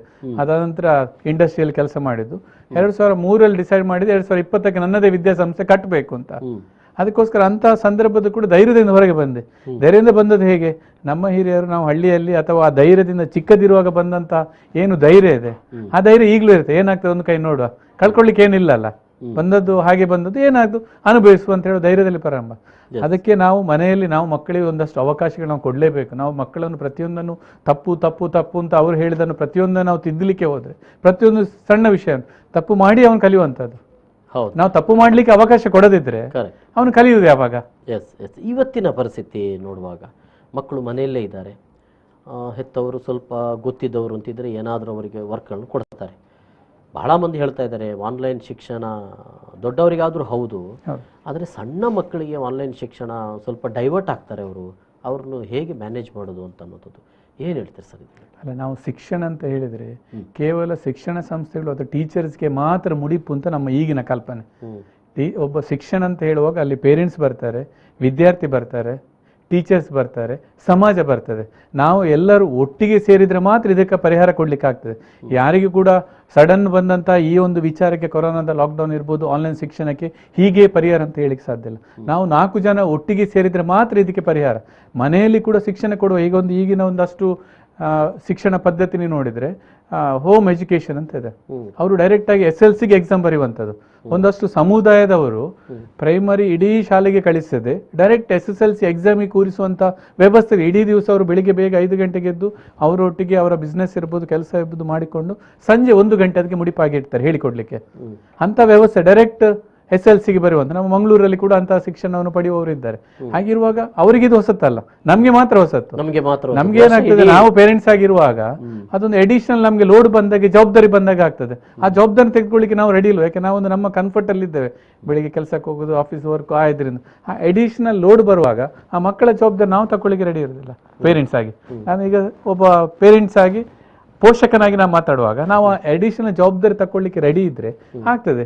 ಈಗ ಟೀಚರ್ಸ್ ಇರ್ಬೋದು, 50-60 ವರ್ಷದ ಟೀಚರ್ಸ್, 20-25 ವರ್ಷ ಎಕ್ಸ್ಪೀರಿಯನ್ಸ್ ಅಲ್ಲಿ ಆಫ್ಲೈನ್ ಅಲ್ಲಿ ಪಾಠ ಮಾಡಿದವರು ಆನ್ಲೈನ್ಗೆ ಒಮ್ಮೆ ಬನ್ನಿ ಅಂತ ಹೇಳಿ ಅವರು ಕಲ್ತು ಮಾಡ್ತಿರುವಂಥದ್ದು ದೊಡ್ಡ ವಿಷಯ. ಕೆಲವು ಶಾಲೆಗಳು ನಾವು ನೋಡಿದ್ರೆ ಅಟ್ ಲೀಸ್ಟ್ ವಿಡಿಯೋ ರೆಕಾರ್ಡ್ ಮಾಡಿ ಅಲ್ಲಿ ಅವರಿಂದ ಆಗೋ ಎಫರ್ಟ್ ಅನ್ನು ಅವರು ಹಾಕ್ತಾ ಇರ್ತಾರೆ. ಅದೇ ಕ್ಲಾಸಿಗೆ ಬನ್ನಿ ಅಂತ ಹೇಳಿದ್ರು, ಒಂದು ಕಾಲೇಜಿನ ವಿದ್ಯಾಸಂಸ್ಥೆ ನಂಗೆ ಒಬ್ರು ನಮ್ಮ ಸ್ನೇಹಿತರು ಹೇಳಿದ್ರು, ನಿಮ್ಮ ಮಕ್ಕಳು ಶಾಲೆಗೆ ಡೈರೆಕ್ಟ್ ಆಗಿ ಆನ್ಲೈನ್ ಎಲ್ಲ ಕ್ಲಾಸಿಗೆ ಬರುವುದಿಲ್ಲ ಅಂತ ಹೇಳಿದ್ರೆ ಪೇರೆಂಟ್ಸ್ ವಾಟ್ಸ್ಆಪ್ ಗ್ರೂಪ್ ಅಲ್ಲಿ ಹೇಳಿದಂತೆ, as per government order it is not compulsion ಅಂತ. ಅದನ್ನು ಅವರ ಪೇರೆಂಟ್ಸ್ ಅದನ್ನು ಹಾಗೆ ಹೇಳಿದ್ರೆ ಮತ್ತೆ ಯಾವುದಿದು ಬರ್ತದೆ? ದಿವಸಕ್ಕೊಂದು 2 ಗಂಟೆ 3 ಗಂಟೆ ಕೂತ್ಕೊಂಡ್ರೆ ಅವರಿಂದ ಕಲೀಲಿಕ್ಕೆ ಸಾಧ್ಯ ಇದೆ. ನಿಮ್ಗೆ ಆಸಕ್ತಿ ಉಂಟು, ಈಗ ಒಂದೊಬ್ಬ ವಿದ್ಯಾರ್ಥಿಗೆ ಡಿಜಿಟಲ್ ಮಾರ್ಕೆಟಿಂಗ್ ಅಲ್ಲ, ನಿಮ್ಮ ಆಟೋ ಕ್ಯಾಡ್ ಅಲ್ಲ, ಇನ್ನೊಂದು ಯಾವುದೆಲ್ಲ ಆಸಕ್ತಿ ಉಂಟು ಅಂತಾರೆ, ಅವನೇ ಹುಡ್ಕೊಂಡು ನೋಡ್ತಾನೆ. ಎಷ್ಟು ಗಂಟೆಗಟ್ಟಲೆ ರಾತ್ರಿ 2 ಗಂಟೆ 3 ಗಂಟೆ ಕೂತು ಅವನು ಕಲಿಯುವ ಅವಕಾಶಗಳಿದೆ. ಬಟ್ ಇದು ಕಂಪಲ್ಸರಿ ಆದ ಕಾರಣ ನಾವು ಎಲ್ಲರೂ, ಪೇರೆಂಟ್ಸ್ ಇರ್ಬೋದು, ಟೀಚರ್ಸ್ ಇರ್ಬೋದು, ಮಕ್ಕಳಿರ್ಬೋದು, ಸಮಾಜ, ನಾವು ಒಟ್ಟಿಗೆ ಸೇರಿದ್ರೆ ಮಾತ್ರ ಇದಕ್ಕೆ ಪರಿಹಾರ. ಅಂಡ್ ಇಟ್ ಇಸ್ ಓನ್ಲಿ ತಾತ್ಕಾಲಿಕ. ನಾನು ಇನ್ನೂ ಸಣ್ಣ ಮಕ್ಕಳಿಗೆ ಕೇಳ್ತಾ ಇದ್ದೇನೆ, ಇನ್ನೂ ಸಣ್ಣ ಮಕ್ಕಳು, ಇನ್ನೂ ಸಣ್ಣ ಮಕ್ಕಳಿಗೆ ನಾವು ಮನೆಯಲ್ಲಿಯ ವಿದ್ಯಾಭ್ಯಾಸ. ಈಗ ನನಗೆ ಚಿಕ್ಕ ಮಕ್ಕಳಿದ್ದಾರೆ 3 ಜನ, ಅವರು ಈಗ ಅಜ್ಜಿ ಮನೆಯಲ್ಲಿದ್ದಾರೆ. ಅಜ್ಜಿ ಮನೆಯಲ್ಲಿ ಮನೆ ಕ್ಲೀನ್ ಮಾಡೋ ವಿಷಯ ಇರ್ಬೋದು, ಅವರ ಮನೆಯ ಸಂಸ್ಕೃತಿ ಏನಿದೆ, ನಮ್ಮ ಪದ್ಧತಿ ಏನಿದೆ, ಅಡಿಗೆ ಮಾಡೋ ವಿಷಯಗಳಿರ್ಬೋದು, ಎಲ್ಲವರಿಗೆ ಕಲ್ತಿದ್ದಾರೆ. ಈಗ ನಮ್ಮ ಮನೆಗೆ ಈಗ ಆನ್ಲೈನ್ ಕ್ಲಾಸ್ ಬಂತು ಅಂತ ಇಲ್ಲಿ ಮಂಗಳೂರಿಗೆ ಬರುವಾಗ ಅವರಿಗೆ ಎಲ್ಲ ವಿಷಯಗಳು ಗೊತ್ತಿದೆ. ಅದೇ ಮೊದಲು ನಮ್ಮಲ್ಲಿ ಇರ್ತಿದ್ರೆ ಈ ಶೆಡ್ಯೂಲ್ ಏನಿದೆ, ಶಾಲೆಗೆ ಹೋಗುದು ಬರುವ ಇದ್ರಲ್ಲಿ ಕಲೀಲಿಕ್ಕೆ ಅವಕಾಶ ಇದ್ದಿರ್ಲಿಕ್ಕಿಲ್ಲ. ಸೊ ಚಿಕ್ಕ ಮಕ್ಕಳಿಗೆ ಮನೆಯಲ್ಲಿ ಕೊಡುವ ಶಿಕ್ಷಣವನ್ನು ಇದ್ರ ಒಟ್ಟಿಗೆ ಕೊಡ್ಬೋದು. ಇದು ಒಳ್ಳೆ ಸಂದರ್ಭ, ಬಹುಶಃ ಒಳ್ಳೆಯ ಸಂದರ್ಭ. ಇದು ಬಿಟ್ಟರೆ ನಮ್ಗೆ ಇನ್ನು ಲೈಫಲ್ಲಿ ಇಂಥ ಅವಕಾಶ ಸಿಗ್ತದೆಲ್ಲೋ ಗೊತ್ತಿಲ್ಲ. ಈಗ ಇನ್ನೊಮ್ಮೆ ಈಗ ಕೊರೋನಾದ ಮುಗ್ದು ಆನ್ಲೈನ್ ಬದಲಿಗೆ ಆಫ್ಲೈನ್ ಸೆಷನ್ ಸ್ಟಾರ್ಟ್, ನಾವು ಎಲ್ಲರೂ ಬ್ಯುಸಿ ಆಗಿರ್ತೇವೆ. ಎಷ್ಟೋ ಪುಟಾಣಿಗಳು ಹಿರಿಯರ ಮನೆಯಲ್ಲಿ ಹಿರಿಯರಿದ್ರೆ ಅವ್ರಿಗೆ ಹೇಳಿಕೊಡ್ಲಿಕ್ಕೆ ಅವಕಾಶ ಇದು, ಉತ್ತಮವಾಗಿ ಅವರನ್ನು ಅವರು ಅಭಿವೃದ್ಧಿ ಮಾಡ್ಲಿಕ್ಕೆ ಇರುವಂತ ಪ್ಲಾಟ್ಫಾರ್ಮ್ ಇದು. It should be a positive. ಒಂದು ಶಿಕ್ಷಣ ವ್ಯವಸ್ಥೆ ಇಂಥ, ನಾನು ಸಣ್ಣ ಮಕ್ಕಳಿಗೆ ಹೇಳ್ತಾ ಇರೋದು, ಪ್ರೈಮರಿ ಸ್ಕೂಲ್ ಮಕ್ಕಳಿಗೆ ಸಂಬಂಧಪಟ್ಟ ಹಾಗೆ ಇಡೀ ದಿನ ಹೋಮ್ವರ್ಕ್ ಪಾಠ ಅನ್ನೋದಕ್ಕೆ ಸೀಮಿತವಾದ ಸಂದರ್ಭಗಳು ಅಲ್ಲಿ ಅದು ಆರಂಭ ಆದರೆ, ಈಗ ಏನಿಲ್ಲ, ಫುಲ್ಲಿ ಅವರು ಸಾಮಾಜಿಕವಾಗಿ ಅಥವಾ ಒಂದು ತನ್ನ ಕುಟುಂಬ, ತನ್ನ ಮನೆ, ಇದೆಲ್ಲವನ್ನು ಅರ್ಥ ಮಾಡಿಕೊಳ್ಳಿಕ್ಕೆ ಸಾಧ್ಯತೆ ಇರುವಂಥ ಒಂದು ಸಂದರ್ಭ. ಬಹುಶಃ ಇದನ್ನು ಹೆತ್ತವರಿಗೆ ಗೊತ್ತಿಲ್ಲ, ಆದರೆ ಹೇಳಿಕೊಡ್ಬೇಕಾದ ಅಗತ್ಯ ಇದೆಯಲ್ಲ ಅಂತ ನಾನು ಇಂಥ ಸಂದರ್ಭದಲ್ಲಿ ತಜ್ಞರುಗಳು ನೋಡಿ ಹೀಗೆ ಮಾಡಿ ಈ ರೀತಿಯ ಚಟುವಟಿಕೆಯನ್ನು ಕೊಡಿ ಅಂತ ಹೇಳುವಂಥ ಅಗತ್ಯ ಇದೆ. ಈಗ ಎಂತ ಆಗ್ತದೆ ಅಂದ್ರೆ ಅವರವರ ಮನೆಯಲ್ಲಿ ಏನೇನು ಸಾಧ್ಯವೋ ಅದನ್ನು ಅವರವರು ಮಾಡ್ತಾ ಹೋಗ್ತದೆ ಪರ್ಸನಲೈಸ್ ಅಲ್ಲಿ. ಯಾವುದು ಸರ್ಕಾರದ ಆಜ್ಞೆಗೆ ಇದಕ್ಕೆ ಯಾರು ಕಲಿತಾ ಇಲ್ಲ. ಈಗ ನನ್ನ ಮಗನಿಗೆ ನನ್ನ ಮಗಳಿಗೆ ಏನೋ ಒಂದು ಹೇಳಿಕೊಡ್ಬೇಕು ಅಂತೇಳಿ ನಮ್ಮಿಂದ ಆಗೋ ಪ್ರಯತ್ನ ನಾವು ಮಾಡ್ತಾ ಇರ್ತೇವೆ. ಹಾಗೆ ಅವರವರ ಪ್ರಯತ್ನಗಳನ್ನು ಅವರು ಮಾಡ್ತೀವಿ. ಕೆಲವೊಂದು ವಿಚಾರಗಳನ್ನು ಸರ್ಕಾರಕ್ಕೆ ಮಾತ್ರ ನಾವು ದೃಷ್ಟಿ ಮಾಡ್ಲಿಕ್ಕೆ ಆಗುದಿಲ್ಲ. ಯಾಕಂದ್ರೆ ಹೋಮೋಜಿನಿಯಸ್ ಇದೆ, ಬೇರೆ ಬೇರೆ ರೀತಿಯ ಜನಗಳಿರ್ತಾರೆ. ಈಗ ನಮ್ಮಲ್ಲಿ ನೋಡಿದ್ರೆ ಈಗ ಮಾಸ್ಟರ್ ಡಿಗ್ರಿ ಕಾಲೇಜ್ ಬರುವಾಗಲೂ ಒಂದು 2 ವಿದ್ಯಾರ್ಥಿಗಳಿಗೆ ಅವರ ಊರಲ್ಲೇ ಟೆಲಿಫೋನ್ ಇಲ್ಲ, ಅವರ ಫೋನಲ್ಲಿ ಇಂಟರ್ನೆಟ್ ಇಲ್ಲ. ನಂಗೆ ಅವರು ನೆನೆಸುವಾಗ ಬೇಜಾರಾಗ್ತದೆ. ನಾವು ಬೇರೆಯವರಿಗೆಲ್ಲ ಪಾಠ ಮಾಡ್ತೇವೆ, ಅವರು ಅದರಿಂದ ದೂರವಾಗಿರ್ತಾರಲ್ಲ. ಕೆಲವೊಂದು ಮನೆಗಳೆಲ್ಲ ಹಾಗೆ 2 ಜನ 3 ಜನ 4 ಜನ ಮಕ್ಕಳು ಇರುವಲ್ಲಿ ಎಷ್ಟು ಮೊಬೈಲ್ ಎಷ್ಟು ಲ್ಯಾಪ್ಟಾಪ್ ಕೊಡ್ಬೋದು ಅವರಿಗೆ? ಸಾಧ್ಯ ಇರುವುದಿಲ್ಲ. ಆ ಸಂದರ್ಭದಲ್ಲಿ ನಾವು ಮನೆಯವರು ಮನೆಯಲ್ಲೇ ನಮ್ಮಿಂದ ಆಗುವಂತ ನಮ್ಮ ಸಾಮಾಜಿಕ ವಿಷಯಗಳಿರ್ಬೋದು, ಧಾರ್ಮಿಕ ವಿಚಾರಗಳಿರ್ಬೋದು, ಜನಗಳೊಟ್ಟಿಗೆ ಬೆರೆಯುವ ವಿಚಾರ ಇರ್ಬೋದು, ಆ ವಿಚಾರಗಳನ್ನು ನಾವು ಈ ಸಂದರ್ಭದಲ್ಲಿ ಹೇಳಿಕೊಡ್ಲಿಕ್ಕೆ ಒಂದು ಅವಕಾಶ ಸಿಕ್ಕಿದೆ. ಅದನ್ನು ನಾವು ಫುಲ್ಫಿಲ್ ಮಾಡುವಂಥದ್ದು ಉತ್ತಮ ಅಂತ ನನ್ನ ಅನಿಸಿಕೆ. Okay. ಶಾಲೆಯಿಂದ ಎಷ್ಟಾಗ್ತಾರೆ, ಒಂದು ದಿವಸಕ್ಕೆ 2 ಗಂಟೆ 3 ಗಂಟೆ ಅವರು ಮಾಡ್ತಾರೆ. ಅವರು ಕೂಡ 50 ಮಕ್ಕಳನ್ನು ಮಾನಿಟರಲ್ಲಿ ಹೀಗೆ ನೋಡಿಕೊಂಡು ಕೂತ್ಕೊಳ್ಳಿಕ್ಕೆ ಆಗುದಿಲ್ಲ. ವಿದ್ಯಾರ್ಥಿಗಳಿಗೆ ಪೇರೆಂಟ್ಸಿಗೆ ಅವರೊಟ್ಟಿಗೆ ಟೈಮ್ ಕೊಡ್ಲಿಕ್ಕಾದ್ರೆ ಆಗ್ತದೆ. ಕೆಲವೊಂದು ಸಮಯದಲ್ಲಿ ಅವರು ಅವರ ಉದ್ಯೋಗಕ್ಕೆ ಹೋಗುವಾಗ ಇದಕ್ಕೆ ಹೆಚ್ಚು ಸಮಯ ಕೊಡ್ಲಿಕ್ಕೂ ಕಷ್ಟ ಆಗ್ತದೆ. ಅದನ್ನು ನಾವು ಅನುಭವಿಸಲೇಬೇಕು. ಅಲ್ಲಿ ಬೇರೆ ಏನು ನಮ್ಮ ಹತ್ರ ಈಗ ಈ ವಿಧಾನ ಬೇಡ, ಆನ್ಲೈನ್ ಬೇಡ, ಇನ್ನೊಂದು ವಿಧಾನ ಮಾಡುವಂತ ಹೇಳುವ ಆಪ್ಷನ್ ನಮ್ಮ ಹತ್ರ ಇಲ್ಲ. It is become a compulsion for us. We have to enjoy it ನಾವು. ಅದರಿಂದ ಏನು ಮಾಡ್ಲಿಕ್ಕೆ ಆಗ್ತದೆ, to max we need to enjoy it. ನಮ್ಮ ಒಂದು ಎಜುಕೇಷನ್ ಸಿಸ್ಟಮ್ ಬಗ್ಗೆ ನಾವು ಹೇಳಬೇಕಂತ ಹೇಳಿದ್ರೆ ಬಹಳ ಒಂದೆಡೆಯಲ್ಲಿ ಪ್ರಾಕ್ಟಿಕಲ್ ಆಗಿ ಮಕ್ಕಳನ್ನು ತೊಡಗಿಸಿಕೊಳ್ಳಿಕ್ಕೆ ಸಾಧ್ಯ ಆಗದೇ ಇರುವಂಥ ಒಂದು ವಾತಾವರಣ ಇರುವಂಥದ್ದು. ಬಹುಶಃ ಇಲ್ಲಿಂದ ನಂತರ ನಾವು ಚೇಂಜ್ ಅಪ್ ಆಗಬೇಕಾದಂಥ ಒಂದು ಅವಶ್ಯಕತೆ ಇದೆಯಾ, ಏನನ್ಸುತ್ತೆ? ಅಲ್ಲ, ನಿಜವಾಗ್ಲೂ ಅವಶ್ಯಕತೆ ಇದೆ. ನಮ್ಮದು ಏನಾಗಿದೆ ಅಂತೇಳಿ ಈಗ SLC ಇರ್ಬೋದು, PUC ಇರ್ಬೋದು, ಎಲ್ಲಿಯವರೆಗೆ ಈ ಸ್ಕೋರಿಂಗ್ ಇರ್ತದ. ಈಗ ನೀವು ಮಾತಾಡಿದಾಗ ಇನ್ನೊಬ್ರಿಗೆ ಮಾತಾಡುವಾಗ ಅವ್ರು ಹೇಳಿದ್ರು ಇದು ಸಿಸ್ಟಮ್ ಎಲ್ಲ ಬೇಕಾ, ಯಾಕೆ ಅಂತ. ಅವ್ರು ಒಂದು ಕೇಳಿದ್ರು, ನಾವು ಇಂಜಿನಿಯರಿಂಗ್ ಹೋಗ್ಬೇಕು, ಮೆಡಿಕಲ್ಗೆ ಹೋಗ್ಬೇಕು, ಇಷ್ಟು ರ್ಯಾಂಕ್ ಸಿಕ್ಕಿದ್ರೆ ಮಾತ್ರ ನಮಗೆ ಸೀಟ್ ಸಿಕ್ತದೆ ಅಂತ ಹೇಳುವ.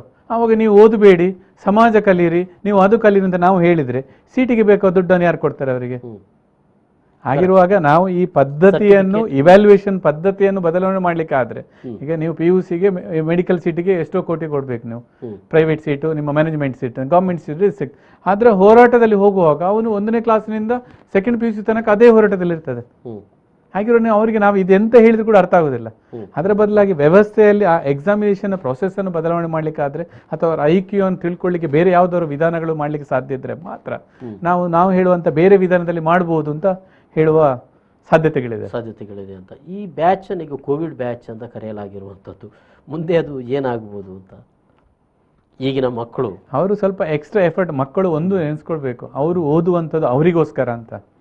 ಈಗ ಹೇಗಾಗಿದೆ, ಮಕ್ಕಳಿಗೆ ಟೀಚರ್ಸ್ಗೋಸ್ಕರ ಕ್ಲಾಸಿಗೆ ಬರೋದು, ಆನ್ಲೈನ್ಗೆ ಪೇರೆಂಟ್ಸ್ಗೋಸ್ಕರ ಬರುವಂಥದ್ದು. ಅವರ ಜೀವನಕ್ಕೋಸ್ಕರ ಅವರು ಕಲೀಲಿಕ್ಕೆ ಆಸಕ್ತಿ ಇದ್ರೆ ಮಾತ್ರ ಆಗ್ತದೆ ಸರ್. ಈಗ ನೀವು IT ಕಂಪನಿ ನೋಡ್ಕೊಳ್ಳಿ, ಅಮೆರಿಕದಲ್ಲಿ ಇರಲಿ, ಜಪಾನ್ ಇರಲಿ, ಇನ್ನೊಂದು ಕಂಪನಿ ಇರಲಿ, ಸುಮಾರು ಒಂದು 15-20 ವರ್ಷದಿಂದ ಆನ್ಲೈನ್ ಪದ್ಧತಿ ಅಥವಾ ಆನ್ಲೈನ್ ನಲ್ಲೇ ಅವರ ಮಿಲಿಯನ್ ಗಟ್ಟಲೆ ಹಣಗಳನ್ನು, ವ್ಯವಹಾರಗಳನ್ನು ಮಾಡ್ತಾ ಇದ್ದಾರೆ. ಅವರಿಗೆ ಆಗ್ತದೆ. ಶಿಕ್ಷಣದಲ್ಲಿ ಮಾತ್ರ ಆಗುದಿಲ್ಲ ಅಂತ ಹೇಳಿದ್ರೆ ಆನ್ಲೈನ್ ಪದ್ಧತಿ ತಪ್ಪಲ್ಲ, ನಾವು ಅದನ್ನು ಅಕ್ಸೆಪ್ಟ್ ಮಾಡಿದ್ದು. ನಾವು ಪೇರೆಂಟ್ಸ್ ಆಗಿ ನಾವೇ ಹೇಳ್ತೇವೆ, ಇದರಲ್ಲಿ ಆನ್ಲೈನ್ ಕತ್ರ ಏನು ಅರ್ಥ ಆಗ್ಲಿಕ್ಕಿಲ್ಲಪ್ಪ, ಇದೇನು ವೇಸ್ಟ್ ಹಾಗೆ ಹೇಳುವ ನಮ್ಮ ಪ್ರಿಜುಡೀಸ್ ಏನಿದೆ ಅದರಿಂದ ನಾವು ಹೊರಗೆ ಬಂದರೆ ಮಾತ್ರ ಬದಲಾವಣೆ ತರಲಿಕ್ಕೆ ಆಗ್ತದೆ. ಮತ್ತು ಈ ಬ್ಯಾಚಲ್ಲಿ ಇರುವಂಥ ವಿದ್ಯಾರ್ಥಿಗಳು ಯಾರಿದ್ದಾರೆ, ಅವರವರು ಕಲಿತ ವಿಚಾರ ಸ್ವಲ್ಪ ಎಕ್ಸ್ಟ್ರಾ ಎಫರ್ಟನ್ನು ಹಾಕಿ ಮುಂದೆ ಆದರೂ ನಾವು ಎಕ್ಸ್ಟ್ರಾ ಸರ್ಟಿಫಿಕೇಶನ್, ಈಗ ಆನ್ಲೈನಲ್ಲಿ ಗೌರ್ಮೆಂಟ್ ಇದು, ಸರ್ಕಾರದ್ದು ಸ್ವಯಂ ಅಂತ ಪೋರ್ಟಲ್ ಇದೆ, ಬೇರೆ ಬೇರೆ ಪೋರ್ಟಲ್ ಆನ್ಲೈನಲ್ಲಿ ಒಂದಷ್ಟು ಎಜುಕೇಷನ್ ನಡೀತದೆ, ಸರ್ಟಿಫಿಕೇಶನ್ ಆಗ್ತದೆ. ಅಂತ ಎಕ್ಸ್ಟ್ರಾ ಸರ್ಟಿಫಿಕೇಶನ್ ಮಾಡಿಕೊಂಡು ಎಕ್ಸ್ಟ್ರಾ ಕಲ್ತ್ರೆ ಮಾತ್ರ ಅವರಿಗೆ ಅವಕಾಶಗಳು ಜಾಸ್ತಿ ಇರ್ತದೆ. ಇಲ್ಲಂತಿದ್ರೆ ಅವರಲ್ಲಿ ಕೂಡ ಅವರಿಗೂ ಧೈರ್ಯ ಇರೋದಿಲ್ಲ. ಈಗ ನೀವು SLC ಮಕ್ಕಳು ನೋಡಿ, SLC ಆಗಿ ಫಸ್ಟ್ PUC ಪಾಸ್ ಆದರು, 2nd PUC ಪಾಸ್ ಆಗಿ ಈಗ ಡಿಗ್ರಿಗೆ ಬರ್ತಾ ಇದ್ದಾರೆ. ಅವರ ಮೈಂಡ್ ಸೆಟ್ ನೀವು ತಕೊಂಡ್ರೆ SLC ಲೆವೆಲಲ್ಲಿ ಇರ್ತಾರೆ. ಯಾಕೆಂತೇಳಿ ಸೋಷಿಯಲೈಸೇಷನ್ ಪ್ರೋಸೆಸ್ ಇಲ್ಲ, ಜನರೊಟ್ಟಿಗೆ ಬೆರೀಲಿಲ್ಲ. ನಾವು ಎಕ್ಸಾಮ್ ಇದು ಮಾತ್ರ ಅಲ್ಲ, ಅವರ ವ್ಯಕ್ತಿತ್ವ ವಿಕಸನವನ್ನು ನೋಡಿದ್ರು ಕೂಡ ಒಂದು 2 ವರ್ಷ ಹಿಂದೆ ಇರ್ತಾರೆ ಅವರು. ಯಾವುದೇ ಸ್ಪೋರ್ಟ್ಸ್ ಮೀಟ್ಸ್ ಇಲ್ಲ, ಅವರಿಗೆ ಬೇಕಾದಂಥ ಸಾಂಸ್ಕೃತಿಕ ಕಾರ್ಯಕ್ರಮಗಳಿಲ್ಲ, ಅವರು ಇನ್ನೂ ಕೂಡ ವಿದ್ಯಾರ್ಥಿಗಳಾಗಿರ್ತಾರೆ. ಈಗ ನಾವು ಇತ್ತೀಚೆಗೆ ಒಂದು ಕೆಲವು ವಿದ್ಯಾರ್ಥಿಗಳನ್ನ ನೋಡುವಾಗ, ಅವರ ಹತ್ರ ಮಾತಾಡುವಾಗ ನಮಗೆ ಅವರು ಡಿಗ್ರಿಗೆ ಬರೋ ವಿದ್ಯಾರ್ಥಿಗಳೇ ಕಾಣುದಿಲ್ಲ, ಇನ್ನು ಕೂಡ ಹೈಸ್ಕೂಲಿಂದ PUCಗೆ ಬರೋ ವಿದ್ಯಾರ್ಥಿಗಳಾಗಿ ಕಾಣ್ತಾರೆ. ಅವರಿಗೆ ಮಾತಾಡುವಾಗ ಅವರ ಬಾಡಿ ಲ್ಯಾಂಗ್ವೇಜ್ ಇರ್ಬೋದು, ಅವರ ನಾಲೆಜ್ ಇರ್ಬೋದು, ಅವರ ಕಾನ್ಫಿಡೆನ್ಸ್ ಲೆವೆಲ್ ಇರ್ಬೋದು. ಕಾರಣ ಏನು ಅಂತ ಹೇಳ್ತೀರಿ? ಆನ್ಲೈನ್ ಇದರಲ್ಲಿ ಅವರಿಗೆ ಬೇಕಾದಂಥ ಅವಕಾಶಗಳು ಬೆಳವಣಿಗೆ ಇಲ್ಲದ ಕಾರಣ ಅದಾಗಿದೆ. ಅದಕ್ಕೆ ಅವರು ಸ್ವಲ್ಪ ಆದ್ರೂ ನಾವು ಎಕ್ಸ್ಟ್ರಾ ಎಫರ್ಟ್ ಹಾಕಿದ್ರೆ ಇದು ಸಾಧ್ಯ ಇದೆ. ಎಕ್ಸ್ಟ್ರಾ ಎಫರ್ಟ್ ಹಾಕ್ಲಿಕ್ಕೆ ನಾವು ತಯಾರಿಲ್ಲ. ನಾವು ಪೋಷಕರಿಗೋಸ್ಕರವೇ ಕಲಿಯುವುದು, ಟೀಚರಿಗೆ ಬೇಜಾರಾಗ್ತದೆ ಅಂತ ಕ್ಲಾಸಿಗೆ ಬರುವುದು, ಟೀಚರ್ ನೋಡುವಾಗ ಮಾತ್ರ, ಮತ್ತೆ ವಿಡಿಯೋ ಮತ್ತು ಆಡಿಯೋ ಎರಡನ್ನು ಕೂಡ ಆಫ್ ಮಾಡಿ ಅವರದ್ದೇ ಲೋಕದಲ್ಲಿ ತಿರುಗಾಡ್ತಿರ್ತಾರೆ. ಕೆಲವು ಮಕ್ಕಳು ಎಷ್ಟು ಹುಷಾರಿದೆ ಅಂತೇಳಿ ಅವರ ಮೊಬೈಲನ್ನು ಸ್ಪೀಕರಿಗೆ ಕನೆಕ್ಟ್ ಮಾಡಿ ಜೋರಾಗಿಟ್ಟು ಇಡೀ ಮನೆಗೆ ತಿರುಗಿಕೊಂಡು ಬರುವಂಥದ್ದು. ಆ ಪಾಠ ನನ್ನ ವಿದ್ಯಾರ್ಥಿಗಳಿಗೆ ಕೋರಿಕೆ ಒಂದೇ, ಆ ಮಾಡುವಂಥ ಆನ್ಲೈನ್ ಆ ಟೀಚರಿಗೆ ಎಷ್ಟು ಕಷ್ಟ ಇದೆ, ಆ ಉಪನ್ಯಾಸಕರಿಗೆ ಎಷ್ಟು ಕಷ್ಟ ಇದೆ, ಆದರೂ ಕೂಡ ಅವರು ಯಾರದೋ ಮನೆಗೆ ಹೋಗಿ ಎಲ್ಲಿ ಕೂತ್ಕೊಂಡು ನೆಟ್ಟನ್ನು ಹುಡುಕಿ ಅವರು ಮಾಡುವ ಇದನ್ನು ಸ್ವಲ್ಪ ಆದರೂ ಕಲಿಯುವ, ಎಷ್ಟಾದ್ರೂ ಅಷ್ಟು ಕಲಿತು ನಾವು ಅಭಿವೃದ್ಧಿ ಆದರೆ, ನಾವು ಒಂದು ಸ್ಟೆಪ್ ಮುಂದೆ ಬರ್ಲಿಕ್ಕೆ ಆದ್ರೆ ಮಾತ್ರ ಈ ವಿದ್ಯಾರ್ಥಿಗಳಿಗೆ ಅವಕಾಶಗಳು ಜಾಸ್ತಿ ಇರ್ತದೆ.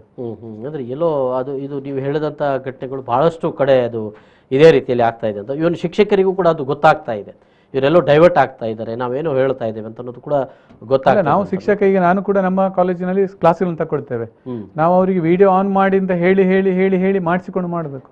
ಕೆಲವೊಂದು ತರಬೇತಿ ಕಾರ್ಯಕ್ರಮ ಬೇರೆ ಕಾಲೇಜಿಗೆ ಹೋದ್ರೆ, ಬೇರೆ ವಿದ್ಯಾಸಂಸ್ಥೆಗಳು ಸಾರ್ವಜನಿಕ ತರಬೇತಿ ಮಾಡುವಾಗ ನಮ್ಮದೊಂದು ವಿಡಿಯೋ ಮಾತ್ರ ಆನ್, ಮತ್ತೆಲ್ಲರೂ ಆಫ್. ಎಸ್, ನಮ್ಗೆ ಮಾತಾಡುವಾಗ ಅವ್ರು ಇದ್ದಾರಾ ಇಲ್ವೋ ಅಂತ ಹೇಳುದೇ ನಮ್ಗೆ ಸಂಶಯ ಬರುವಾಗ ನಮ್ಮಲ್ಲಿ ಆ ಪ್ರೇರಣೆ ಆಗ್ಲಿ ಮೋಟಿವೇಶನ್ ಆಗ್ಲಿ ಆ ಫ್ಲೋ ಆಗಿ ಬರ್ಲಿಕ್ಕೆ ತುಂಬಾ ಕಷ್ಟ ಇದೆ. ಸೊ ಶಿಕ್ಷಕರು ಈ ಒಂದು ವ್ಯವಸ್ಥೆಯಲ್ಲಿ ತುಂಬಾ ಬಲಿಪುಷವಾಗ್ತಿರುವ ಶಿಕ್ಷಕರು. ಯಾಕಂದ್ರೆ ಕ್ಲಾಸಲ್ಲಿ ವಿದ್ಯಾರ್ಥಿಗಳು ನೋಡುವಾಗ ಅವರಿಗೆ ಅರ್ಥ ಆಯ್ತಿಲ್ಲ ಅಂತ ಹೇಳಿ ಕನೆಕ್ಟ್ ಮಾಡ್ಲಿಕ್ಕೆ ಆಗ್ತದೆ. ಮತ್ತೆ ಯಾವುದೇ ಉಪನ್ಯಾಸಕರಿಗೆ ಕೂಡ 100ರಲ್ಲಿ 99 ಜನ ಉಪನ್ಯಾಸಕರು ಈ ಪದ್ಧತಿಯಲ್ಲಿ ಆನ್ಲೈನ್ ಎಜುಕೇಶನ್ ಕೊಡೋದು ಗೊತ್ತಿಲ್ಲ. ಈಗ ನಾವು ಕಲ್ತು ಮಾಡ್ತಾ ಇದ್ದೇವೆ ಒಂದು ಸ್ಟೆಪ್. ಕಲ್ತು ಮಾಡುವಂತ ಸಂದರ್ಭದಲ್ಲಿ ಆಚೆ ಸೈಡ್ ಇಂದ ರೆಸಿಪ್ರೋಕಲ್ ಅವರಿಂದ ಕೂಡ ಸರಿಯಾದ ಪ್ರೇರಣೆಗಳು ಬರದಿದ್ರೆ, ಪೇರೆಂಟ್ಸ್ಗಳಿಂದ ಅದಕ್ಕೆ ಬೇಕಾದಂತ ಸಹಕಾರ ಬರದಿದ್ರೆ ಇವರಿಗೆ ಜಿಗುಪ್ಸೆ ಪಡ್ಲಿಕ್ಕೆ ಸ್ಟಾರ್ಟ್ ಆಗಿ ನಾವು ಇದು ಯಾಕೆ ಪಾಠ ಮಾಡಬೇಕು ಅಂತ. ಲಾಸ್ಟಿಗೆ ಈಗ ಇತ್ತೀಚೆಗೆ ನೀವು ಕೆಲವು ವಿದ್ಯಾಸಂಸ್ಥೆಯಲ್ಲಿ ನೋಡಿದ್ರೆ ಶಿಕ್ಷಕರು ಕೂಡ ವಿಡಿಯೋನ ಆಫ್ ಮಾಡ್ತಾರೆ. ಯಾಕಂದ್ರೆ ಯಾರು ಆನ್ ಇಲ್ಲ, ನಾನೊಬ್ಬ ಯಾಕೆ ಆನ್ ಮಾಡುದು ಅಂತ ಮಾತಾಡಿಕೊಂಡು ಹೋಗುವಂಥದ್ದು ಅವರಷ್ಟಕ್ಕೆ. ಅರ್ಥ ಆಯ್ತಾ ಬಿಡ್ತಾ ಅವರಿಗೆ ಬಿಟ್ಟದ್ದು. ಎಸ್ ಎಸ್ ಎಸ್ ಎಸ್ ಒಂದು ಸಣ್ಣ ಬ್ರೇಕ್ ತಗೊಳ್ಬೇಕು. ಒಂದು ಸಣ್ಣ ಬ್ರೇಕ್ ನಂತರ ಮತ್ತೆ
ಮತ್ತೊಮ್ಮೆ ಸ್ವಾಗತ. ನಮ್ಮ ಜೊತೆ ಸ್ವಸ್ತಿಕ ಕಾಲೇಜು ಸ್ವಸ್ತಿಕ ಚಾರಿಟಬಲ್ ಟ್ರಸ್ಟ್ನ ಚೇರ್ಮನ್ ಆದಂಥ ಡಾಕ್ಟರ್ ರಾಘವೇಂದ್ರ ಎನ್ ಹೊಳ್ಳ ನಮ್ಮ ಜೊತೆಗಿದ್ದಾರೆ. ನಾವು ಮಾತಾಡ್ತಾ ಇದ್ದೀವಿ.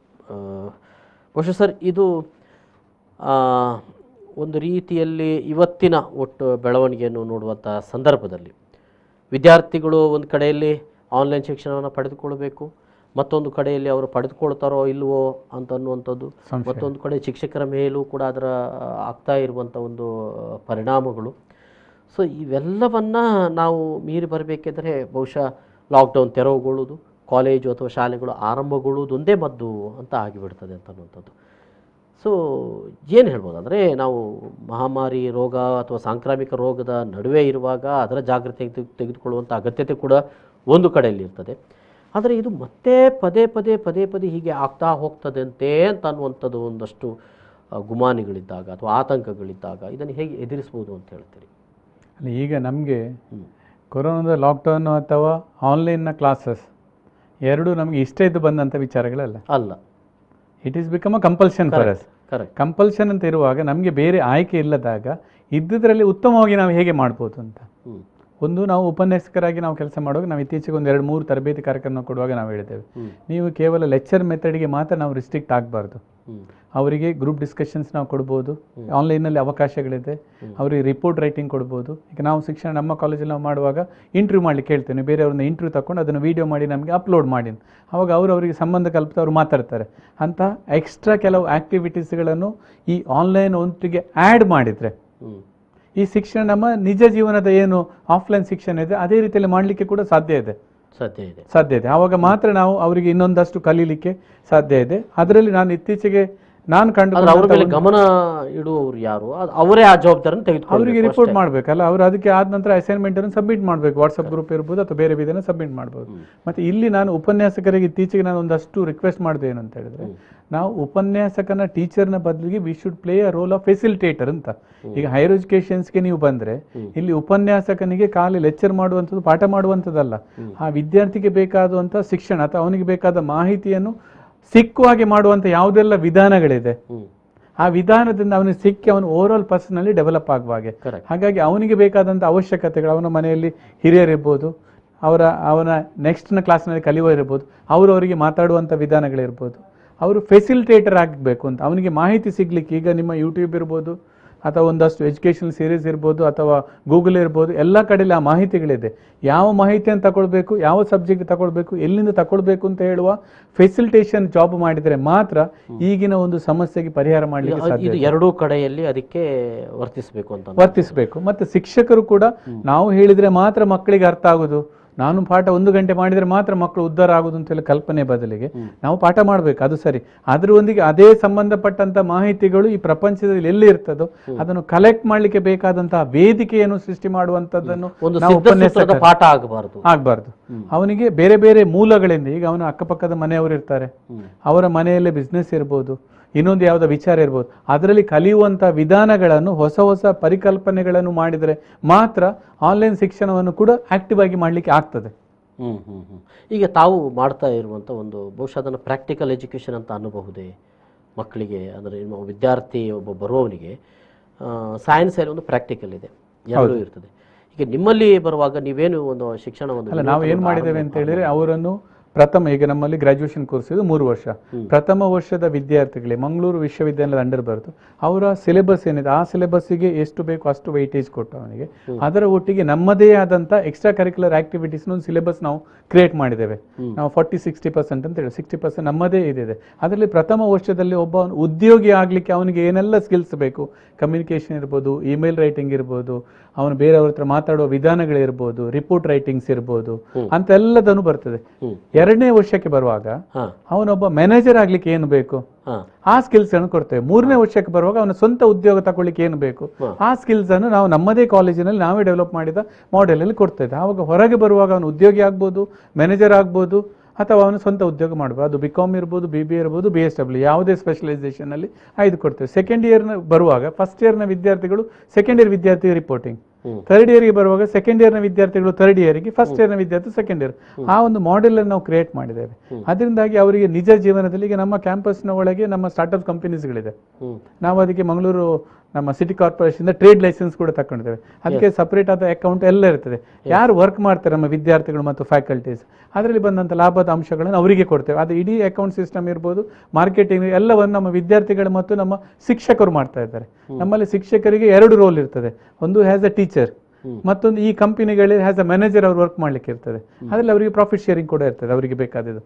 ಆವಾಗ ಏನಾಗ್ತದೆ, ಶಿಕ್ಷಕರು ಕೂಡ ಅಪ್ಗ್ರೇಡ್ ಆಗಬೇಕು. ಹೌದು. ಈಗ ನಮ್ಮಲ್ಲಿ ನಮ್ಮ ಶಿಕ್ಷಕರು ಯಾರಿದ್ದಾರೆ ಅವರನ್ನು ವರ್ಷಕ್ಕೆ 1 ತಿಂಗಳ ನಾವು ಬೇರೆ ಬೇರೆ ಕಂಪನಿಗೆ ತರಬೇತಿ ಕಳಿಸ್ತಾ ಇದ್ದೇವೆ.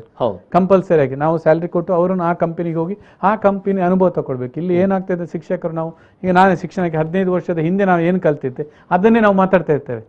ಒಂದು ಕಂಪನಿಗೆ ಹೋಗಿ ಅವರು 1 ತಿಂಗಳು ಕೆಲಸ ಮಾಡಿದರೆ ಆ ಕಂಪನಿಯಲ್ಲಿರುವ ಅನುಭವಗಳು ಅವರಿಗೆ ಗೊತ್ತಾಗ್ತದೆ, ಅವರು ಅಪ್ಡೇಟ್ ಆಗ್ತಾರೆ. ನಾವಲ್ಲಿ ಕ್ಲಾಸ್ ರೂಮ್ ಒಳಗಡೆ ಹೇಳುವಂಥದ್ದೆಲ್ಲ ಒಂದು ಥಿಯರಿ ಆಗಿರ್ತದೆ. ಹೌದು, ಥಿಯರಿಯನ್ನು ಪ್ರಾಕ್ಟೀಸ್ ಹೇಗೆ ಮಾಡಬೇಕು ಅಂತ ಹೇಳುವಂಥದ್ದನ್ನು ಅವರು ಶಿಕ್ಷಕನಾಗಿದ್ದುಕೊಂಡೇ ಈ ಸ್ಟಾರ್ಟಪ್ ಅಲ್ಲಿ ಕೆಲಸ ಮಾಡಬೇಕು ಅಥವಾ ಬೇರೆ ಕಂಪನೀಸ್ಗೆ ಹೋಗಿ 1 ತಿಂಗಳು. ಈಗ ನಮ್ಮ BSF ನಂತ ಸಂಸ್ಥೆಯಲ್ಲಿ ನಮ್ಮೊಬ್ರು ಉಪನ್ಯಾಸಕರು ಹೋಗಿ 1 ತಿಂಗಳು ಕೆಲಸ ಮಾಡಿದ್ರು. ಆವಾಗ ಆ ಕಂಪನಿ ಹೇಗೆ ರನ್ ಆಗ್ತಾ ಇದೆ ಅಂತ ಹೇಳುವಂಥದ್ದು ಲೈವ್ ಎಕ್ಸ್ಪೀರಿಯನ್ಸ್ ಸಿಕ್ಕಿದಾಗ ಮಕ್ಕಳಿಗೆ ಕೂಡ ಅದನ್ನು ಪಾಸ್ ಆನ್ ಮಾಡ್ಲಿಕ್ಕೆ ಆಗ್ತದೆ. ನಾವು ವಿದ್ಯಾರ್ಥಿಗಳಿಗೆ ದುಡಿಮೆಗೆ ಯಾಕೆ ಹೇಳೋದು ಅಂತ ಹೇಳಿದ್ರೆ, ನಾವು ನೋಡ್ತೇವೆ, ನಾನು ಕಂಪನಿಯಲ್ಲಿ 13 ವರ್ಷ ಕೆಲಸ ಮಾಡಿದವನು. ನಮ್ಮ ವಿದ್ಯಾರ್ಥಿಗಳು ಟ್ರೈನಿಂಗ್ ಬರೋದು ಬೆಳಿಗ್ಗೆಯಿಂದ ಸಂಜೆ ಒಂದು ರೂಮಲ್ಲಿ ಕೂತ್ಕೊಳ್ತಾರೆ. ಸೀನಿಯರ್ಸ್ ಮಾಡಿದ ಯಾವುದೋ ರಿಪೋರ್ಟ್ ಇರ್ತದೆ, ಆ ರಿಪೋರ್ಟ್ ಬರೆದು ಕಾಲೇಜಿಗೆ ಕೊಟ್ಟು ಅವ್ರು ಹೋಗ್ತಾರೆ. ಅದೇ ಅವರು ಉದ್ಯೋಗ ಮಾಡಿದ್ರೆ ಅವರಿಗೆ ಒಂದು 5,000 10,000 ಸಂಬಳ ಕೊಟ್ರೆ ಆ ಕಂಪನಿಯವನು ಆ ಸಂಸ್ಥೆನ ಅವರಿಂದ ಒಂದು 20,000 ಕೆಲಸ ತೆಗಿತಾನೆ. ಆ 20,000 ರೂಪಾಯಿ ಕೆಲಸ ತೆಗೆಯುವ 20,000 ವರ್ತ್ ಆಫ್ ಟ್ರೈನಿಂಗ್ ಅವನಿಗೆ ಸಿಕ್ಕಿತ್ತು. ಅವನು ಗಟ್ಟಿ ಆಗ್ತಾ ಹೋಗ್ತಾನೆ. ಅದಕ್ಕೋಸ್ಕರ ನಾವು ಉಪನ್ಯಾಸಕರ ತರಬೇತಿ, ವಿದ್ಯಾರ್ಥಿಗಳಿಗೆ ಇಲ್ಲಿ ಇರುವ ಒಂದು ಥಿಯರಿಗೆ ಒಂದು ಪಕ್ಕ ಆನ್ಸರ್ ಸಿಕ್ಕಿತ್ತು ಅವನಿಗೆ ಪ್ರಾಕ್ಟಿಕಲಿ. ಅಲ್ಲಿ ಸಿಕ್ಕಿರೋ ಒಂದು ಪ್ರಾಕ್ಟಿಕಲ್ ಆನ್ಸರ್ ಅನ್ನು ಥಿಯರಿ ಆಗಿ ಇಳಿಸಲಿಕ್ಕೆ ಸಾಧ್ಯ ಆಗ್ತದೆ. ಒಂದಕ್ಕೊಂದು ಕಂಪೇರ್ ಮಾಡುವಾಗ ಅವನ ಅನುಭವ ಲೆವೆಲ್ ಜಾಸ್ತಿ ಆಗ್ತದೆ. ಆವಾಗ ಈಗ ನಾವು ಕೆಲವೊಮ್ಮೆ ಹೇಳುದುಂಟು, ಪುಸ್ತಕದಲ್ಲಿ ಏನು ಇಲ್ಲ, ಅದೇನು ಯೂಸ್ ಇಲ್ಲ. ಪುಸ್ತಕದಲ್ಲಿರುವಂತಹ ಪ್ರತಿಯೊಂದು ವಿಚಾರ, ಪ್ರತಿಯೊಂದು ಸಿದ್ಧಾಂತಗಳನ್ನು ಅಳವಡಿಸಲಿಕ್ಕೆ ಸಾಧ್ಯ. ಅಳವಡಿಸುವುದು ಹೇಗೂ ಅಂತೇಳಿ ಉಪನ್ಯಾಸಕರಾಗಿ ನಾವು ಅನುಭವದಿಂದಲೇ ಬರ್ತದೆ. ಅನುಭವ ಇಲ್ಲದೆ ಯಾವುದೇ ಥಿಯರಿಗಳು ರೆಡಿ ಆಗುದಿಲ್ಲ. ನಾವು ಅದನ್ನು ಹೇಳಿಕೊಡುವಾಗ ನಾವು ಕೆಲವೊಂದು ಶಿಕ್ಷಕರು ನಾವು ಏನ್ ಮಾಡ್ತೇವೆ ಅಂತೇಳಿ, ನಿಂಗೆ ಎಕ್ಸಾಮ್ಗೆ ಇದು ಬರುದಿಲ್ಲ, ನೀವು ಇದು ಬರ್ತದೆ, ನಾವು ಎಲ್ಲಿ ಕೂಡ ಇದು ನಿನ್ನ ಲೈಫಿಗೆ ಬೇಕಾಗ್ತದೆ ಅಂತ ನಾವು ಹೇಳಿಕೊಡುದಿಲ್ಲ. ಕರೆಕ್ಟ್. ನಾವು ಯಾವಾಗ ಈ ವಿಚಾರ ನಿನ್ನ ಲೈಫಿಗೆ ಬರ್ತದೆ, ನೀನು ನಾಳೆ ದೊಡ್ಡದಾದ ನಿನ್ನ ಆಫೀಸಲ್ಲಿ ಬೇಕಂತ ಹೇಳುವ ದೃಷ್ಟಿಕೋನ ನಾವು ಮಾತಾಡಲಿಕ್ಕೆ ಪ್ರಾರಂಭವಾದರೆ ಇದಕ್ಕೆಲ್ಲ ಸೊಲ್ಯೂಷನ್ ಸಿಗ್ತದೆ ನೀವು ಹೇಳಿದ್ದಕ್ಕೆ. ಎಸ್, ಮುಂದೆ ಆಗಿದ್ದರೆ ಬಹುಶಃ ಏನು ಹೇಳೋಣ ಅಂದರೆ ಇವತ್ತಿನ ಶಿಕ್ಷಣ ವ್ಯವಸ್ಥೆಗೆ ಸಂಬಂಧಪಟ್ಟ ಹಾಗೆ, ಅಂದರೆ ಈ ಒಂದು ಲಾಕ್ಡೌನ್ ಅಥವಾ ಕೋವಿಡ್-19 ಬಂದಿರುವಂಥದ್ದು, ಲಾಕ್ಡೌನ್ ಆಯಿತು, 1 ವರ್ಷ ಆಯಿತು, 2 ವರ್ಷ, ಇನ್ನು ಮತ್ತೆ ಗೊತ್ತಿಲ್ಲ. ಸೊ ಇಂಥ ಸಂದರ್ಭದಲ್ಲಿ ನಾವು ಪರಿವರ್ತನೆಗೆ ಒಳಗಬೇಕಾದಂಥ ಒಂದು ಅವಶ್ಯಕತೆ ಇವತ್ತು ಇದೆ. ನೀವು ಮಾಡ್ತಾ ಇರುವಂಥ ಒಂದು ಬಹುಶಃ ಇದನ್ನು ಪ್ರಾಕ್ಟಿಕಲ್ ಎಜುಕೇಷನ್ ಅಂತ ತೆಗೆದುಕೊಂಡ್ರು ಕೂಡ ಬಹುಶಃ ಅದರ ಅನಿವಾರ್ಯತೆಗಳು ಶಿಕ್ಷಣ ಸಂಸ್ಥೆಗೆ ಅದರ ಅನಿವಾರ್ಯತೆ ಇದೆ. ಆಲ್ರೆಡಿ ನಮ್ಮ ಸೆಂಟ್ರಲ್ ಗೌರ್ಮೆಂಟ್ನವರ ಹೊಸ ಎಜುಕೇಷನ್ ಪಾಲಿಸಿಲಿ ಇದೆಲ್ಲ ಇದೆ. ನಾವು ನಮ್ಮ ಅನುಭವದಲ್ಲಿ ಮಾಡ್ತಾ ಇರೋದು, but already it is there. ಇನ್ನು ಹೇಗೆ ಅಂತ ಹೇಳಿ, ಫಸ್ಟ್ ಇಯರ್ ನೀವು ಡಿಗ್ರಿ ಮಾಡ್ತೀರಾ, ಸರ್ಟಿಫಿಕೇಟ್, ಸೆಕೆಂಡ್ ಇಯರ್ ಆದರೆ ಡಿಪ್ಲೊಮೊ, ಥರ್ಡ್ ಇಯರ್ ಆದರೆ ಗ್ರಾಜುಯೇಷನ್. ನೀವು ಯಾವುದೇ ಕಾಲೇಜ್ಗೆ ಹೋಗ್ಬೋದು. ನೀವು ಆರ್ಟ್ಸ್ ತಗೊಳ್ಬೋದು, ಸೈನ್ಸ್ ತಗೊಳ್ಬೋದು, ಕಾಮರ್ಸ್. ಆರ್ಟ್ಸ್ನ 2 ಸಬ್ಜೆಕ್ಟ್, ಕಾಮರ್ಸ್ನ 2 ಸಬ್ಜೆಕ್ಟ್, ಸೈನ್ಸ್ನ 2 ಸಬ್ಜೆಕ್ಟ್ ಕೂಡ ನೀವು ತಗೊಳ್ಬೋದು. ಯಾವುದೇ ಸಂಸ್ಥೆಯಲ್ಲಿ ಕೆಲಸ ಮಾಡ್ಬೋದು. ನಿಮಗೆ ಕ್ರೆಡಿಟ್ ಸಿಸ್ಟಮ್ ಐತೆ, ಇಷ್ಟು ಪಾಯಿಂಟ್ ಡಿಗ್ರಿ ಆಯ್ತಾ, ಇಷ್ಟ ಆಯ್ತು, ನಿಮಗೆ ಇಷ್ಟು ಪಾಯಿಂಟ್ ಅಂತ 5 ವರ್ಷ ನಂತರ ಕೂಡ ಎಜುಕೇಷನ್ ಕಂಟಿನ್ಯೂ ಮಾಡ್ಬೋದು. ಆ ರೀತಿಯ ಪದ್ಧತಿ ಈಗಿನ ಹೊಸ ಏನು ನಮ್ಮ ವಿಶ್ವವಿದ್ಯಾಲಯದಲ್ಲಿ ಬರ್ತಾ ಇದೆ ಅಥವಾ ಸೆಂಟ್ರಲ್ ಗೌರ್ಮೆಂಟಿಂದ ನಾವು ಇಂಪ್ಲಿಮೆಂಟ್ ಮಾಡ್ತಾ ಇದ್ದೇವೆ, ಅದರಲ್ಲಿ ಇದೆಲ್ಲ ಪದ್ಧತಿಗಳಿದೆ. ಇನ್ನೊಂದು 2-3 ವರ್ಷದಲ್ಲಿ, ಈಗ ನಾನು ನಿಮ್ಮ ಮುಂದೆ ಮಾತಾಡುವಾಗ ಇದು ಹೊಸತು ಅಂತ ಎನಿಸ್ತಾ ಇದೆ, it will become compulsion for every one. ಎಲ್ಲರಿಗೂ ಕೂಡ ಅವರ ಲೈಫಿಗೆ ಬೇಕಾದ ಎಜುಕೇಶನ್. ಒಬ್ಬ ವಿದ್ಯಾರ್ಥಿಗೆ ನಮ್ಮ ಸಂಸ್ಥೆಯಲ್ಲಿ ಕಲಿತಾ ಇರ್ತಾನೆ, ಅವನಿಗೆ ಈ ಸಂಸ್ಥೆ ಸರಿ ಇಲ್ಲ ಅಂತ ಹೇಳಿದ್ರೆ ಅವನು ಮುಂದಿನ ವರ್ಷ ಯಾವುದೇ ಕಾಲೇಜಿಗೂ ಕಲಿಬಹುದು ಅವನು. ಆವಾಗ ಪ್ರತಿಯೊಂದು ವಿದ್ಯಾಸಂಸ್ಥೆಗಳು ಒಂದು ಸರ್ಟನ್ ಲೆವೆಲ್ ಮತ್ತು ಸ್ಟ್ಯಾಂಡರ್ಡ್ ಇಡದಿದ್ರೆ ಅವರ ವಿದ್ಯಾರ್ಥಿಗಳು 2ನೇ ವರ್ಷಕ್ಕೆ ಇಲ್ಲಿ ಏನಾಗ್ತದೆ, 1 ವರ್ಷ ಸೇರಿದ್ರೆ 3 ವರ್ಷ ಅವನು ಇರ್ತಾನೆ ಅಂತ ಹೇಳುವ ಕಲ್ಪನೆ ಇರ್ತದೆ. ಇನ್ನು ಆ ಕಲ್ಪನೆಗಳಿಂದ ನಾವು ಹೊರಗೆ ಬರಬೇಕು. ನಾವು ಉತ್ತಮ ವಿದ್ಯಾಭ್ಯಾಸ ಕೊಟ್ಟು ಅವನಿಗೆ ಉತ್ತಮವಾಗಿ ಡೆವಲಪ್ ಮಾಡ್ಲಿಕ್ಕೆ ಆದ್ರೆ ಮಾತ್ರ ಅವನು ನಮ್ಮಲ್ಲಿ ಇರ್ತಾನೆ. ಇಲ್ಲ ಬರುವ ವರ್ಷ ಎಲ್ಲಿ ಹೋಗುದು, ಸರ್ಕಾರದಿಂದ ಅದಕ್ಕೆ ಆಜ್ಞೆ ಇರುವಾಗ ನಾವು ನಿಲ್ಲಿಸಲಿಕ್ಕೆ ಕೂಡ ಆಗುದಿಲ್ಲ. ಸೊ ಅಂತಹ ನಾವು ಏನು ಈಗ ಮಾತಾಡ್ತಿದ್ದೇವೆ, ಸರ್ಕಾರದಿಂದ ಹೊಸ ಎಜುಕೇಶನ್ ಪಾಲಿಸಿಯಲ್ಲಿ 100% ಅವರು ಇದನ್ನೇ ಹೇಳ್ತಾ ಇದ್ದಾರೆ. ಬಹುಶಃ ಮುಂದೆ ಸರ್ಕಾರವು ಅದನ್ನು ತರುವಂತ ಇದಿದೆ, ಖಂಡಿತವಾಗಿ ಆರಂಭ ಆಗಿದೆ. ಬಹುಶಃ ಎಲ್ಲ ಶಿಕ್ಷಣ ಸಂಸ್ಥೆಗಳು ಕೂಡ ಅದೇ ಈಗ ಅದ್ರಲ್ಲಿ ನಾವು ತಯಾರಿ ಆಗ್ತಿದೆ. ಕೊರೋನಾ ಲಾಕ್ಡೌನ್ ಆದ ಕಾರಣ ಇದೊಂದು 2 ವರ್ಷ ಹಿಂದೆ ಬಂದು, ಇಲ್ಲಂದ್ರೆ ಈಗಾಗಲೇ ಈ ಪದ್ಧತಿಗಳನ್ನು ಅಳವಡನೆ ಮಾಡಲಿಕ್ಕೆ ಬೇಕಾದ ಒಂದಷ್ಟು ತರಬೇತಿಗಳು ಸರ್ಕಾರದ ಮಟ್ಟದಲ್ಲಿ ಆಗ್ತಾ ಇದೆ, ಹೊಸ ಶಿಕ್ಷಣ ನೀತಿಯದ್ದು. ಒಂದು 2 ವರ್ಷ ನಾವೇನು ಮಾತಾಡ್ತಾ ಇದ್ದೇವೆ, ಈಗ ನಾನು ನೀವು ಮಾತಾಡ್ತಾ ಇದ್ದೇವೆ, ಅದು ಎಜುಕೇಶನ್ ಕಂಪಲ್ಸರಿ ಇದರಲ್ಲಿ ಬರ್ತಾ ಇದೆ. ಎಸ್ ಸರ್, ಧನ್ಯವಾದಗಳು ಸರ್. ಈ ಸಂದರ್ಭದಲ್ಲಿ ಬಹಳ ಒಂದು ಮಹತ್ವದ ವಿಚಾರ ಶಿಕ್ಷಣ ಅಂತ ಅನ್ನೋದು, ಮಕ್ಕಳು ಅಥವಾ ಯುವಕರಿಗೆ ಸಂಬಂಧಪಟ್ಟ ಹಾಗೆ ಅವರ ಬೆಳವಣಿಗೆ ಮತ್ತು ಅವ್ರ ಭವಿಷ್ಯ ಕೂಡ. ಆ ಸಂದರ್ಭದಲ್ಲಿ ಇಂಥ ಒಂದು ಈ ರೀತಿಯ ಶಿಕ್ಷಣವನ್ನು ಕೊಟ್ಟಾಗ ಅಂದರೆ ಅನಿವಾರ್ಯವಾಗಿ ಬಂದಿರುವಂಥ ವ್ಯವಸ್ಥೆಯಿಂದ ನಾವು ಹೇಗೆ ಮೇಲೆದ್ದು ಬರಬಹುದು ಅನ್ನೋದನ್ನು ಬಹುಶಃ ಖಂಡಿತವಾಗಿ ಒಂದು ಒಳ್ಳೆಯ ವಿಚಾರವನ್ನು ನೀವು ನಮ್ಮ ಮುಂದೆ ಇಟ್ಟಿದ್ದೀರಿ. ತಮಗೂ ನಾನು ಯಶಸ್ವಿಯಾಗಲಿ ಅಂತ ಹೇಳ್ತೇನೆ. ಈ ರೀತಿಯಾದಂಥ ಶಿಕ್ಷಣ ಒಂದು ವ್ಯವಸ್ಥೆ ಬೆಳೀಲಿ ಅಂತ ನಾನು ಹಾರೈಸ್ತೇನೆ. ಇಲ್ಲಿ ಬಂದು ತಮಗೆ ಒಂದಷ್ಟು ಮಾಹಿತಿಗಳನ್ನು ನೀಡೋದಕ್ಕೆ ಧನ್ಯವಾದಗಳು ಸರ್. Thank you. ಇದು ಇವತ್ತಿನ ವಿಶೇಷ. ನಿರಂತರ ಸುದ್ದಿ ಮನೋರಂಜನೆ ಮುಂದುವರ್ತದೆ. ನೋಡ್ತಾ ಇರಿ 4 ನ್ಯೂಸ್. ನಮಸ್ಕಾರ.